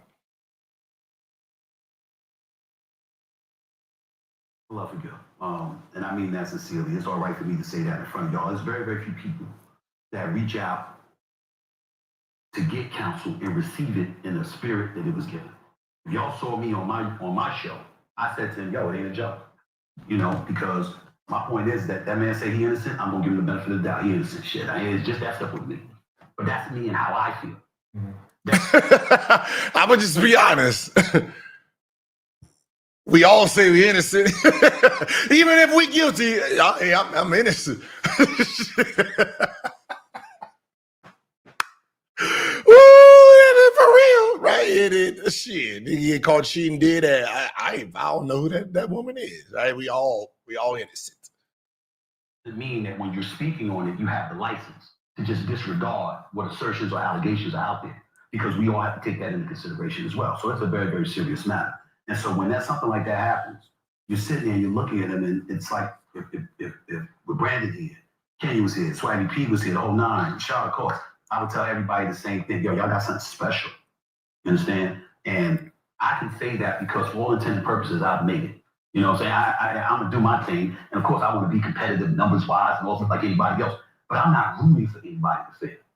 There's a lot of people rooting for you to fail. Yeah. You understand? And his name is attached to all of this. You ain't the star bastard. Hey, man, I'm going to just be honest. And that kind of stopped me.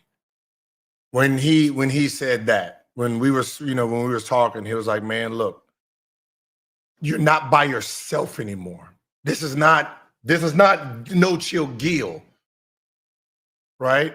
You've built something so big where you have other people relying on you. If you're not taking something serious and you fall, what happens to everybody else?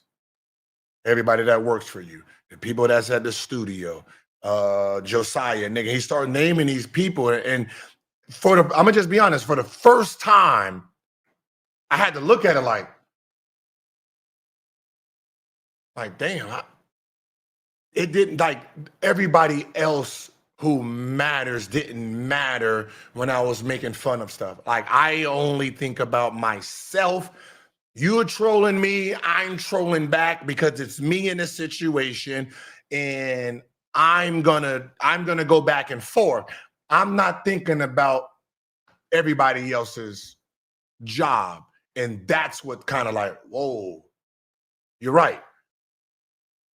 This whole thing was not being looked at from the other lens of Josiah. He's worried about his job. I didn't, and he had to make me look at that when we had that conversation. Or play in Washington or anywhere else. This is a different platform and this is a different game.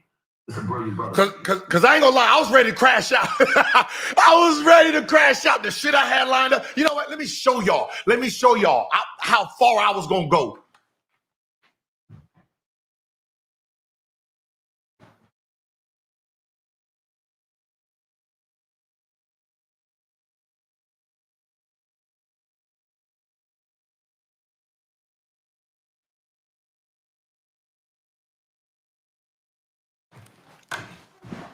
Look. So there was the video game. Is it Get Out or what the hell is that video game called? Let me see.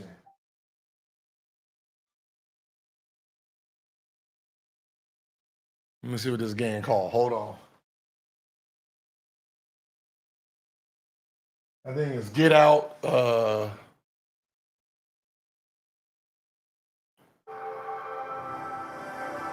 Nah, it's not gonna be bad. No, it was going down that it was going bad.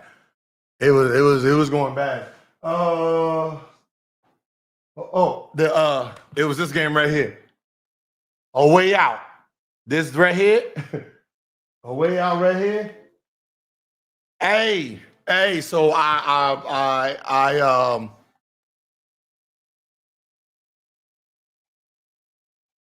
So A Way Out is just a jail movie. It's a jail movie where two people. So basically, this whole room was going to be turned into a prison, right?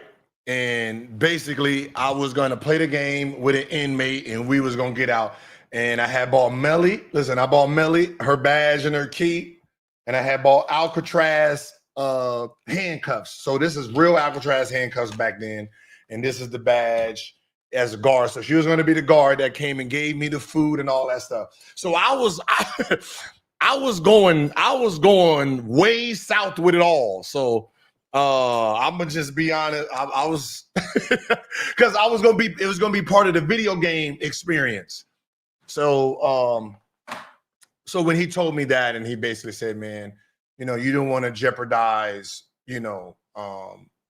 what you got going on. You guys are in a position for real corporate dollars. And you know what I mean? This is not just some podcast and it's just YouTube stuff. Like, big companies are looking at you guys and they got to know you're serious and, you're in line with, marketing products the right way versus, being funny and trolling everything. So still be you, just when it's something serious, take it serious. Washington or anywhere else. This is a different platform and it's a different game. It's a brilliant brother right here. Smart as shit. Knows what he's doing. And the team that y'all have assembled, I'm very proud of what I see y'all doing. Now you have to understand that other people see it. Mm-hmm. And now you're talking. It's like welcome to the big time. You're not irrelevant. You're not minuscule. You're not the person we get to ignore because please, that's just gonna give them shine. And nah, you're talking. And so when you know that, you gotta elevate your level of play. Meaning that in his case, it's time to embrace the seriousness that it deserves because of the greatness you've already shown you have on this platform. And understand that. Hey, Chad,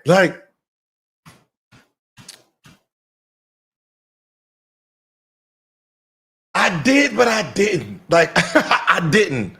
I didn't really, I knew okay, blah, blah, blah, but I didn't think about everybody else, the whole staff. I didn't really consider, what would they do if, I went to jail or something like that. I didn't consider none of that, you know what I mean? So, people's jobs is on my, people's jobs is really on me clearing my name. So, I did have to, sit back and, take it more serious than I was. There's people that don't care about you. There's people that are jealous of you. That means they're gonna lie to you. They're gonna celebrate you. They're gonna celebrate your trials. They're gonna root for your demise. They're gonna do all of this. I know they're coming from me. That's the difference. He's learning they're coming from him. I wake up understanding I'm talking. Every day. I'm live on every day. every week of every year. Stuff that I say is embellished, it's reshaped, it's misconstrued, it's disseminated in its own way. I get all of that, you know? And I come from a place where I'm more comfortable than any of y'all are at with this, because no matter how great y'all are doing it, it's still new. Me, I've been doing this for 30 plus years. It's a walk in the park for me. I wake up thinking about who I want to fuck. You know what I'm saying? It's like, you really want to go there, we can go there, you know? knowing that 99% of the time I'm not going to bother, but I'm only not going to bother because I don't have to. Not because, or I don't want to, not because I'm scared, because I'm at a place and point in my career where I can literally reach out and touch anybody I want to anytime I want. I literally have the license to wake up in the morning and go like this, who do I want to touch? Literally. Seriously, I really do. I mean, when you think about something like that, that is actually, I mean, that and when me listening to that, when you're talking about 10 hours of airwaves on ESPN, got his own personal, he's going to be on radio, he's going to be doing politics. In a sense, is if he was really a guy who wanted to fuck your shit up, he has a lot of airspace to do it because he has so many platforms to do it on. So if you're on the wrong side of him, that he could run narratives that go against you at this point in time.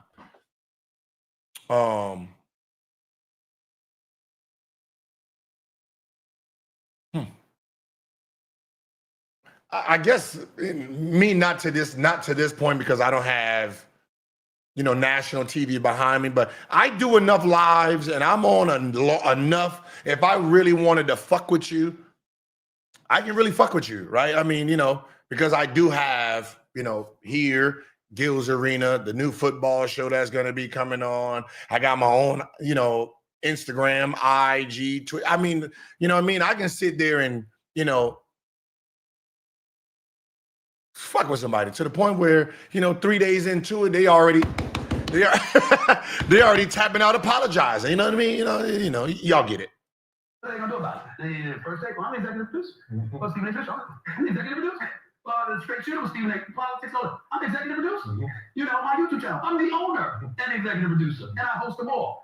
What are you going to do if I really, really want to touch you?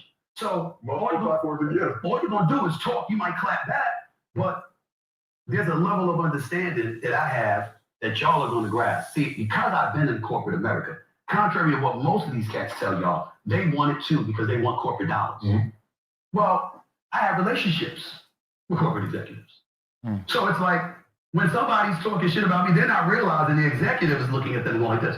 Oh, that's what you're doing. We don't want his ass or her. We don't want him. We don't need him. You're our guy. I didn't say a word. Didn't do anything. They ran their mouth and all of a sudden they conveniently out of a job. Oh, well, shouldn't run your mouth. You got to know who you're dealing with. Same principle.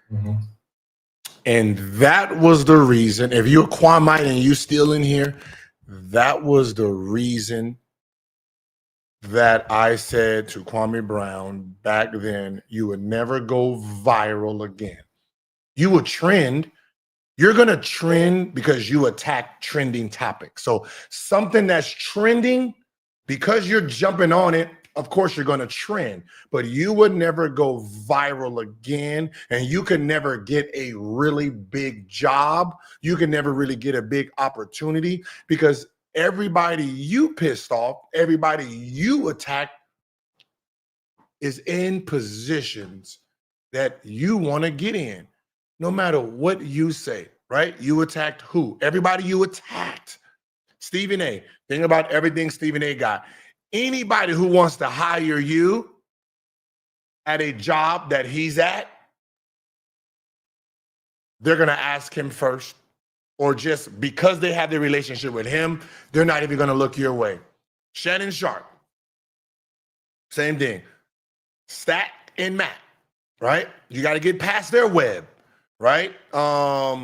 Kendrick Perkins, you got to get past his web, right? You got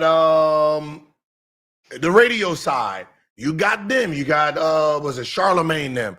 In his connections, in his web, right? So all these people you done attacked, not their work, you attacked them personally. Even if they don't consult them, most people don't want to mess up the relationship with the person they have, so they're not even going to consider doing business with you just because of the bridge or the fight you have with them. And I know Kwame knows that because Kwame tried to sell a show. He tried to sell his Kwame Brown life, and he's in a meeting in Atlanta with another NBA player, and the guy told him, hey, how is your relationship with Gilbert? He said, because, you know, I'm in a deal with him, and if you guys are beefing, I can't touch you. I got to ask him if it's okay. That actually happened to him in real time. I didn't know nothing about the business. I didn't even know what they was doing. This had nothing to do with me, but that question came up. And that's why I said, just looking at this web,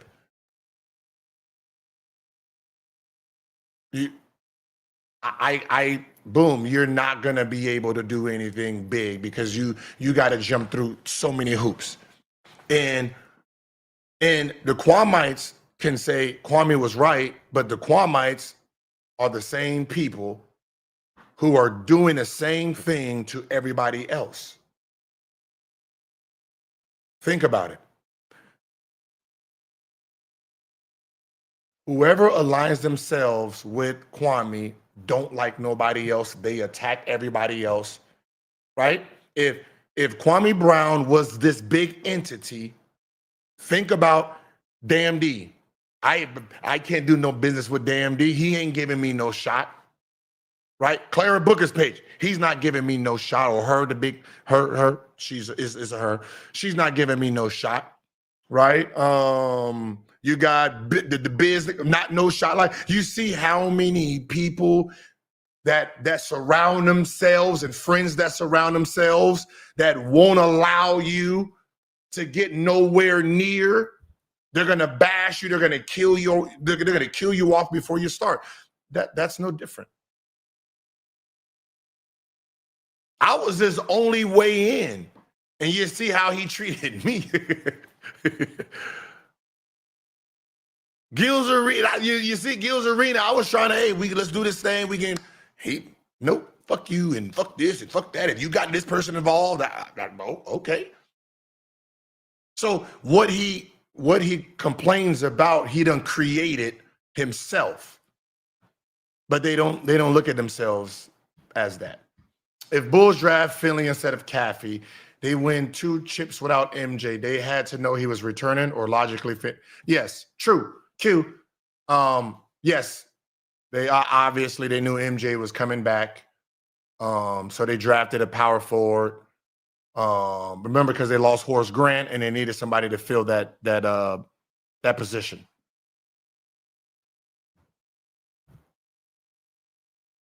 You a damn fool. You disrespected. You're a liar. I never disrespected his. Well, when he said it, the person who was disrespecting his mother, I did an interview on his page, and then obviously I condoned that. But everybody who does disrespectful stuff to everybody, he's okay with it. And then he says, don't associate with me with anybody, but he associates everybody with everybody. It's just fucking contradiction, backwards talking. It was another guy who said he was going to piss on his mother's grave. And because I was doing interviews and going on his page, somehow I condoned it. You know, it was never me. Just like when people say, yeah, you're flagging Gil. No, I do not pay people to attack Kwame Brown. Yeah, like people, y'all know exactly when I do it. I'm forward with my shit. I'm bold with it. I put it on full blast what I'm doing. I never hide behind the scenes with nothing. The conversations I have with Kwame and fighting Kwame has nothing to do, it's never the same topic as Skinny with Kwame, Suge with Kwame. I talk about the same thing over and over. Nigga lying on me about his past, about our relationship, that's it. I never get into none of the personal stuff with them until this last time. but I'm very upfront when I'm attacking him. I even warn him. Hence why every time I'm coming back or I'm attacking, they always have text messages from me. Because I warn them first. I give them a warning every time. Hey, yo, you keep fucking with me, I'm coming. If you look at his, before I post it, if you look at his page, I even sent money and said, Godzilla coming, run. I don't hide, never done it. If you go to his page, if he unlocks that shit, I said it, Godzilla coming, run. All them niggas like, oh, look at him, blah, blah, blah. Nobody's running from you. And then they started running and crying. Every time, they do it every time. But here we're going to get to this last one. And this one is like, this one is the one that's getting around the city in the internet. And when you were in the arena earlier this year, you talked about a situation with you and Bron in regards to some comments you made about him and Bronny. Yep. You spoke at length about it. Bron went on Pat McAfee show, also addressed the situation. But I got to know now as it stands, what's the situation with you and LeBron and what's the relationship like? There's no situation. There's no relationship. He doesn't like me and I don't like him. Still, can we mediate? Can we increase the? There's nobody that can mediate. Okay. That's okay. I would tell you that what I won't do is spend time. One thing that I would like to say is that I don't talk about him unless I'm asked. first of all, this nigga in black again. He in black again. He always on business. He's always on business. Black. I got to start wearing black on these niggas. Like I be wearing little colors and stuff. I should be wearing black, knowing I'm on business time. Now, some people say, well, why are you talking about it? Because I'm asked. And this is what I do for a living. So how the hell am I going to get away with saying no comment? That doesn't work coming from Stephen A. It might work coming from somebody else. That work coming from me. But I have no desire to talk about him at all. He is, in my mind, the second greatest player in the history of basketball, who is a four-time champion, four-time league MVP. Baby. Yes. We need to go to the mall. Okay. We got to get all black. Okay. All right, so get dressed. You're live. Get dressed. I'm dressed already. Okay, let me see. Oh, titties. You ain't dressed. Hey, man, listen, I would show you, but y'all gonna flag me. She's French. French people never, I'm telling y'all, get y'all a French girl, man. Bye, baby.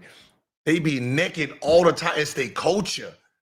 Just butt naked, just on the couch doing nothing with a pick in her mouth. Watching some type of movie. I'm dead ass. He has been an incredible ambassador for the game of basketball.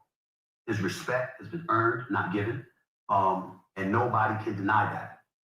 That's the basketball. Like, I don't even know how I'm going to keep listening to this knowing she butt naked just right out the door. Not the man. And all I would say is people don't know the things that have happened behind the scenes, things that have been said, who they've been said to, the kind of things that have been engaged in an effort to hurt me, along with contemporaries and others. There's a lot of shit that I know that I don't say. And there's a reason that I feel the way that I do. Yeah, me and him had real conversations about his beef with Bron and, you know, they problems. And I've talked to Rich Paul, so I got both sides. It's beef. It's wagyu. It's wagyu straight, not the American wagyu. No, it's from there. It's there. No, see the shit they send to us, that ain't real wagyu. That's like that imitation wagyu shit. The shit you got to go over there and get that real wagyu. That's them. And the last straw was him approaching me and turning the Bronny thing into something about me attacking somebody's family when it was him I was talking about, not Bronny. And then to go on a Pat McAfee show, which comes directly on after my show, on the channel that I work on, to insult me. Now, people can get into all kinds of components that come with it and all of that other stuff. I have nothing to say. I'm a professional. I represent ESPN. I now represent SiriusXM. But most importantly, I represent myself. And I'm never going to denigrate any employer, any partner, or myself by getting into anything excessively, unnecessarily. When it comes to him or anybody else, I'm going to do my job. I'm going to cover the game of basketball. But if I never, ever speak to him again in life, that will be okay. And I'm good with it. Yeah. And that doesn't, and I want to say, I'm not encouraging anybody else to feel that way about him. His peeps, you know, other people that have a relationship with him, players, executives, coaches, all that stuff. This is me and him. I don't want to influence anybody else's opinion about him. But if we never speak again in life, me and him, I am perfectly fine with that. But I'm man enough where if he ever wanted to speak to me, I would. But it wouldn't be the most pleasant conversation, at least initially. And that's just where I stand with it, meaning no disrespect. There's a lot of things that have happened that he don't know I know. And that was the final straw. So that's where I'm at with it. People can take whatever they want to or whatever, but I'm not playing. I'm dead serious. You know, it was a lot has happened. And those 2 moments was the last straw. And that's where I'm at. Own business. That's where he at. But knowing what I know on the sides, you know,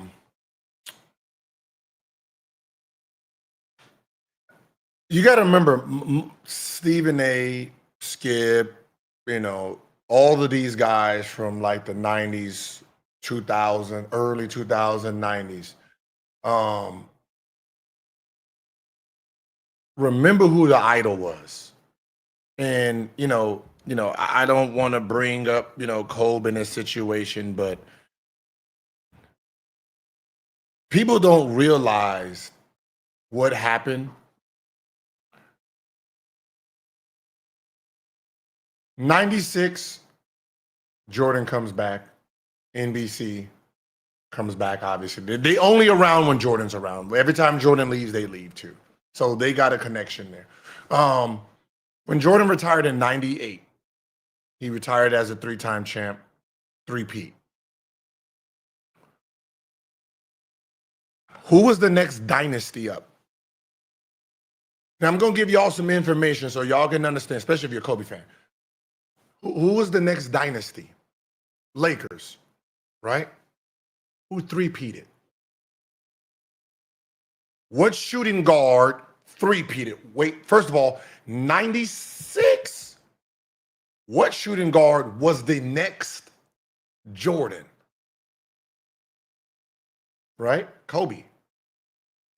Then that same kid 3-peated. Now, what everybody missed, and this is where everything got shaky. This is where I've been ruffling feathers. Who was in the NBA when Kobe 3-peated? Who was being protected? Whose legacy was being protected? When people, the fans and the young kids was running around saying Kobe is the next Jordan. Who do you think was stopping that talk?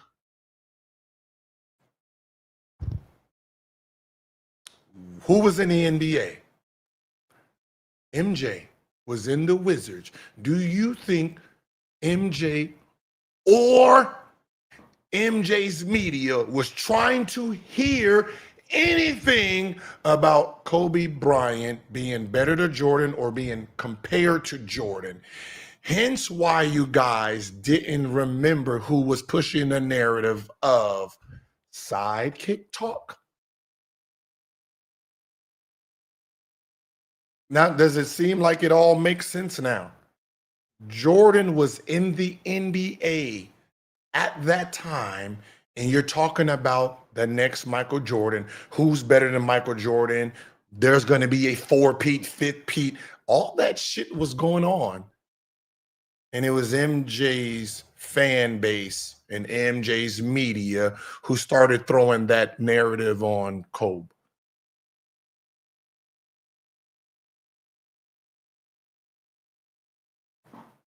And that's where the Kobe dynasty got fucked up. And that's where it all got misinterpreted. I don't, to be honest, personally, I don't know where LeBron and Kobe clashed. I don't know where those two clashed, where the fan base clashed. It probably would have been when Bron probably came to Los Angeles. I don't know. It's weird because Clutch Sports paying people to talk about Kobe is weird because that's Jordan's.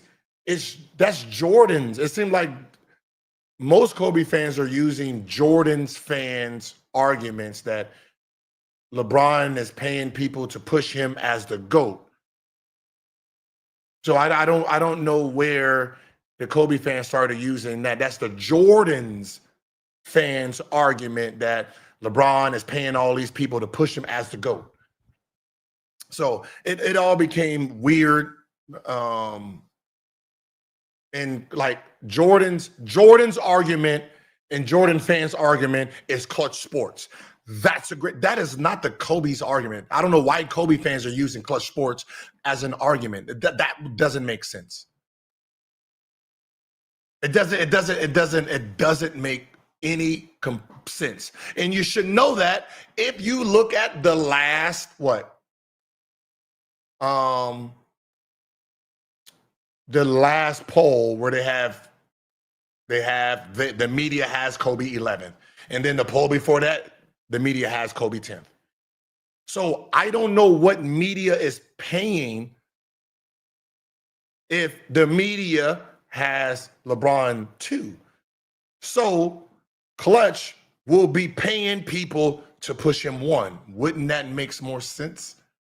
Like the argument of Clutch is connected to Jordan's fan base. I don't know where the Kobe fan base and the Clutch came from. It doesn't. Just FYI. Just FYI.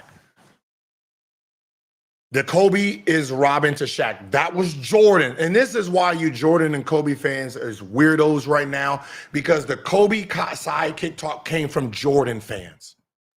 Like, I don't know where the fuck you guys have been, but the Jordan media is the one who made Kobe sidekick talk. Maybe you guys are too young for it. No, Kobe's not no Robin. That was the talk. That was the narrative. See, you know how, let me show you Jordan. I'm going to show you, just so y'all can see. Here we go. These, I showed you last time, the Rob Parkers and all of them, that is Jordan talk, where they don't even consider the nigga in the GOAT debate. They don't even want to hear you listen to the cockiness of these people. These are Jordan fans. These are Jordan people. When you talk about the GOAT, they don't want to hear it. They think you're delusional. Definitely the right answer. Play it like. Listen, this is what it sounds like when you're talking about that. So these are Jordan fans. They hate both parties. They don't like neither one of them.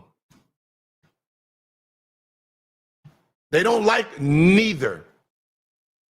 Listen to this. So you can just imagine what they were saying after Kobe won his 3rd ring, and niggas is talking like, oh shit, he's the second guard since MJ. He is the next three-peater since MJ. He's only 22. MJ never did this shit at that age. MJ's just got in the NBA at 22. This nigga's done already three-peated at 22. He's better than Jordan. That's the fans.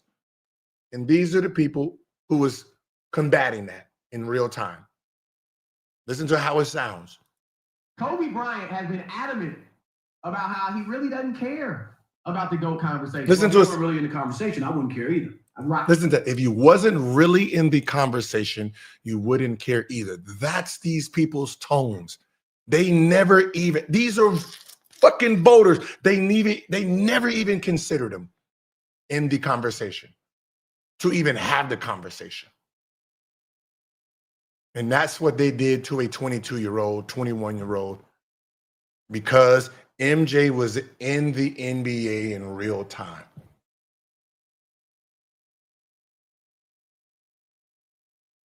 Just remember. Just remember who started the beef of it all. That's why I always keep saying, Kobe and LeBron fans, y'all fucking fighting the same entity. Y'all are fighting the same entity. You're fighting the Jordan. You're fighting the Jordan media and fans. Anybody who's basically 40 and under in the media are Kobe LeBron fans. Kobe fans, then LeBron. If you're if you're 40 and if you're fucking 50 and 60 and 70, you're strictly Jordan and you don't like nobody. FYI. All right, think about it. Skip Bayless. Like, think about everybody. They done killed it from the beginning. Skip, Steven, like Rob Parker, like all the ones that are 55, the ones who are getting pushed out are just strictly Jordan. There's nobody else.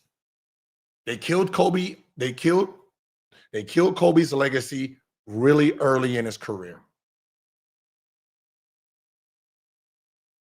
No, the Kobe haters is these niggas. These are the ones who I'm going back at. Y'all are just getting caught because y'all wasn't in the NBA when this talk was going on, when it was going on. I was in the NBA. I was there in real time, listening. Like if you ask them what their criteria is for the GOAT, there's a reason there's no criteria. There's a reason for it. Because they made it up. They made it up in 98 when he retired. Oh, rings matter. And then when Kobe had 3 at the age of 22, they started changing the rules. Oh, shit. This motherfucker might win 7, 8 of these shits. It's him and Shaq, and he's just getting his own, and they just got 3. We need to change the rules now. And that's what they did in 01 and 02.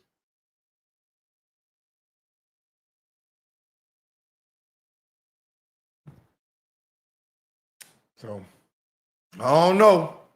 Y'all can keep running in circles. Y'all can keep running in circles. I'm just letting you know. I was there. I listened. That's why when I'm looking for something, I can find it. Because I know what I'm looking for. Jordan laid the blueprint. I get it. I was there. He came to Oakland. I seen the aura. Nigga, I went to his camps. I know who he is. I'm just saying that the media today is the same media from back then. And as long as they're in, ain't nobody getting past MJ. If Bron don't overtake MJ before he retires, MJ will never get surpassed. Ever.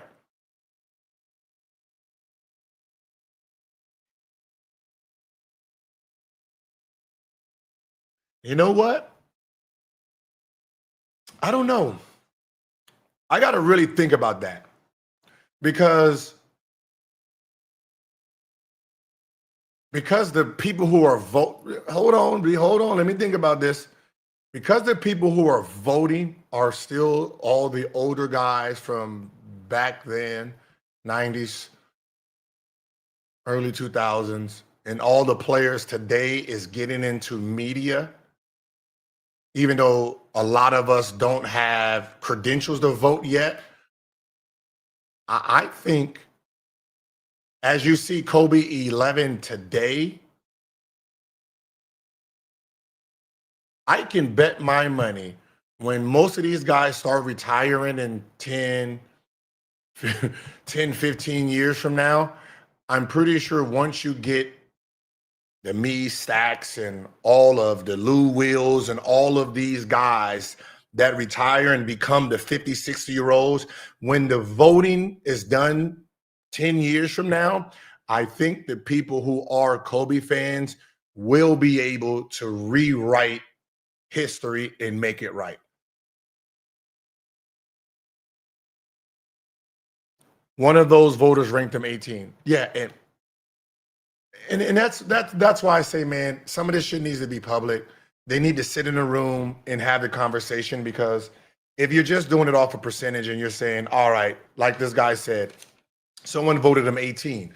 Now, let's just be honest, right? If let's just say you're a Curry fan, all you do as a Curry fan, if you're a voter, because they tally all the votes up, and I'm a voter and I'm a Curry fan, all I'm going to do as that fan is say, all right, Kobe is 18 and Steph is 4. And that's how mine's going to be written, which means when they start tallying it up, Kobe, if he was sitting around 8 to 12 and everybody vote, this spike of 18, it hurts him.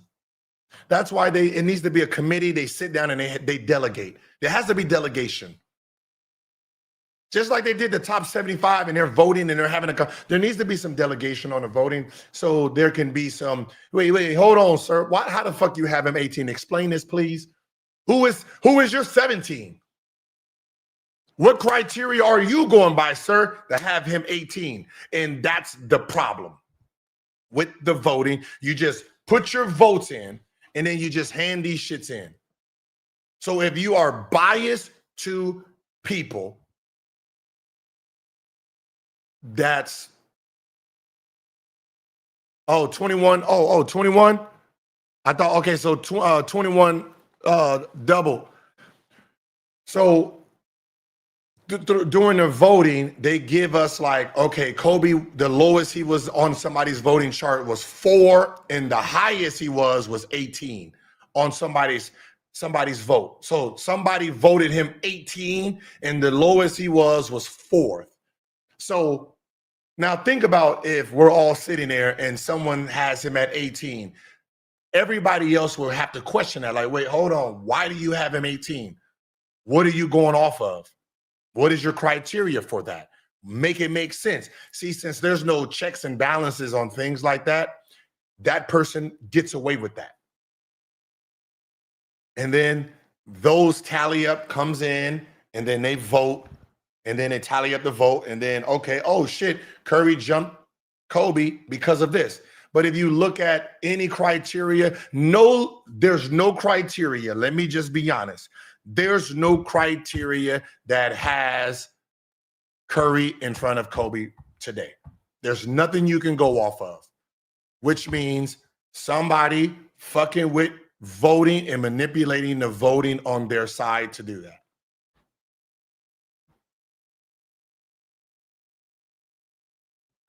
If you want me to be honest. And I think there needs to be a new process and a new way, a new criteria. There needs to be a standard of this is what we're going off of. So as fans, we can sit back, look at it, and understand it. So then we can say, okay, this is why, like, because be honest, if you ask us our list, if I ask any one of you your criteria of your list, I guarantee you 100% it won't make sense. And it won't be the order of how you have your list.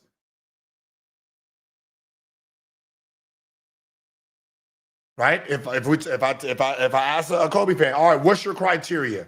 Right? You're gonna think about the person you hate, because right now you hate LeBron, so you're gonna say championships, right? First thing, championships. Okay. And then I'm gonna say, okay, well, in championships, there's 23 people. Well, there's 12, but 10 people are tied. There's a lot of people tied with 5 rings. I'm gonna say, well, he's ranked 24. You're gonna be like, well, fuck that. Then you're gonna change it. Then you're gonna change it because you know he's 2 in your mind, and that's all that matters. So criteria doesn't mean what you're saying. You're just using that because it has more than this person that you don't like. And that's most people criteria. But when you're talking about having a criteria, you got to lay down the foundation first and then go from there. But If it's your personal list, criteria really don't matter. It's what you like, right? I don't like them old niggas back in the 50s and the 60s and the 70s because I can't gauge their game. So I don't even consider them in my list. So you know what I mean? If your criteria is eye test and that's it, okay. You like how it looks. Cool, that makes sense for your list. And that's why I say, hey, I have my top 10, then I have my favorite 10 players, and then I have the media list. I will argue the media list. We can argue the media list. I'm not going to argue my favorite top 10, my favorite players of all time. I'm not going to argue that because they're my favorite. And I'm not going to argue my top 10. It has no criteria or no logic. No stats. Depending on what I see a nigga do, it could change. Right? I can wear, like I got Jordan 1 because I got beat up. I can walk out with a Kobe sweater tomorrow and the nigga whoop my ass for it. Kobe's 1, I got my ass whooped for that. Right? Luka can hit 100. And that nigga's number 2 now. That's we are allowed to move our list. Right? So that's why I only argue media list. All right, look, tomorrow we have I don't think I'm going to game in the morning. I think the live is going to be, early live tomorrow will be behind the scenes of the Skip Bayless, the football show. So I'm going to see if they're going to allow me to film. And then later tonight, 6 o'clock, same time, it's going to be me and Melly. We're gonna bring our live together back. We're gonna do that relationship talk. We're gonna talk about just all things that has nothing to do with sports. And then I'm gonna just try to see if I can piss her off and get her angry. That's it. You know what I mean? So we're gonna be bringing that back 2 days a week, guaranteed. Monday, Wednesday. I'm working on my schedule to really give you a guy's set time when the shows are gonna be. So what I do have is Monday night, 6 p.m., me and Melly. Tuesday night, me, Josiah, talking basketball guests. Wednesday night, me and Melly. Thursday night, 6:30, me and Joe again with a guest. Who's the 4 potential hosts? I can give you that. Boom, boom, boom. Let me look. Okay, 4 potential hosts.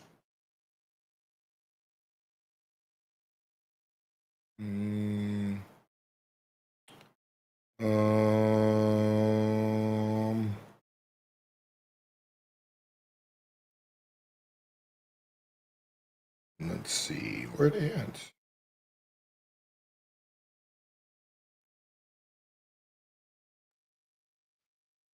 Man, they just gave it to me.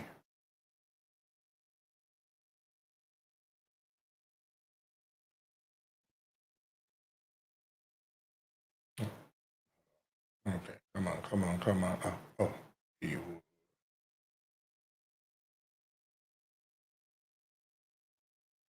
All right, so Abby Labar. Here, let's just go. Let me see. We're gonna go. We're gonna look at it.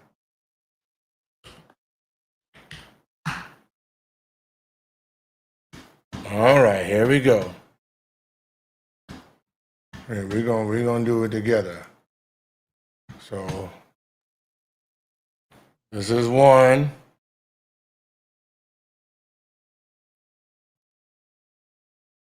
So, back in Los Angeles, it's time for the true debut we've all been waiting for. So sure, he spent 6 seasons in Anaheim, but roughly 40 miles north is where stars are made. Equipped with the largest contract in MLB history and a cast of headline-worthy talent, La La Land's new leading man takes the stage for his opening act. Okay, that's one. AJ.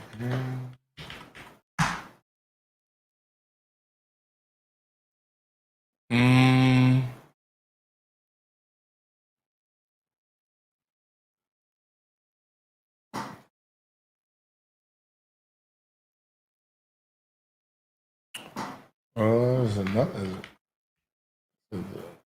Is it the same name? No. Okay, no, this is not. And then one is Instagram. Hold on. Just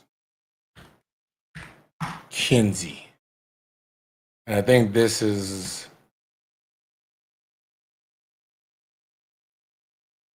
Welcome to Pro Athletes Unfiltered. In this series, we're going to be comparing and contrasting what it takes to be a professional athlete in each sport. Every episode, we will be following a top pro, spending a true day in the life, from their home to their training to challenges that they face to become one of the greats. They will put me through intense training regimen, and in the end, will challenge me to see if I have what it takes to make it in their sport. Get an insider's look into the vast differences in every sport, from fitness to financials, to sacrifices and mental fortitude. My name is Kinsey, a professional stuntwoman and extreme sports athlete, and I'll be your host. In today's episode, we have Miguel Rojas, a 16-year MLB veteran, listed as 2022's #1 shortstop. I don't even know. in Major League Okay. Baseball. He's the former captain of the Miami Marlins, and now. Okay, so yeah. And then I don't know the other name. Hold on, let me see.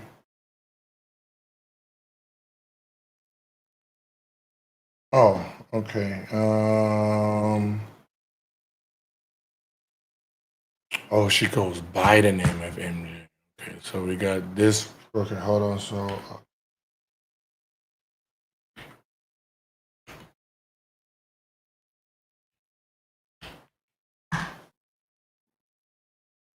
okay. And then Did you see Usher rehearsing at all? yeah. Any secrets? Okay, please tell I us. caught a glimpse. I think her. Sure, yes. Yeah. I knew it. I bet she has. Because I did the pregame artist, so I had Reba, which Oh my gosh. I love Reba. I was like, do I curtsy? Like, what do I do? What do I do? She could not have been kinder and like just an absolute queen, so sweet. Yeah. Okay, guys, this is the first official El Huddle in studio. Look at that. That is Will Selva in real life. Oh, is this me? Are we on? Yes, that's us. This thing on. Okay, so those are Okay, the guys, this is the first. those are the names that I got so far. So we're gonna have 2 days of rehearsal. So we'll see. All right. I mean, so we'll see you guys tomorrow. So I'm gonna try to get one live in early in the day, so y'all can get behind the scenes and see like the vibe and see everybody, and hopefully they say fuck it, what's up. But tomorrow night, me and Melly gonna do our thing. So I'll see you guys there. Appreciate you guys, and let's get this year going right. Peace.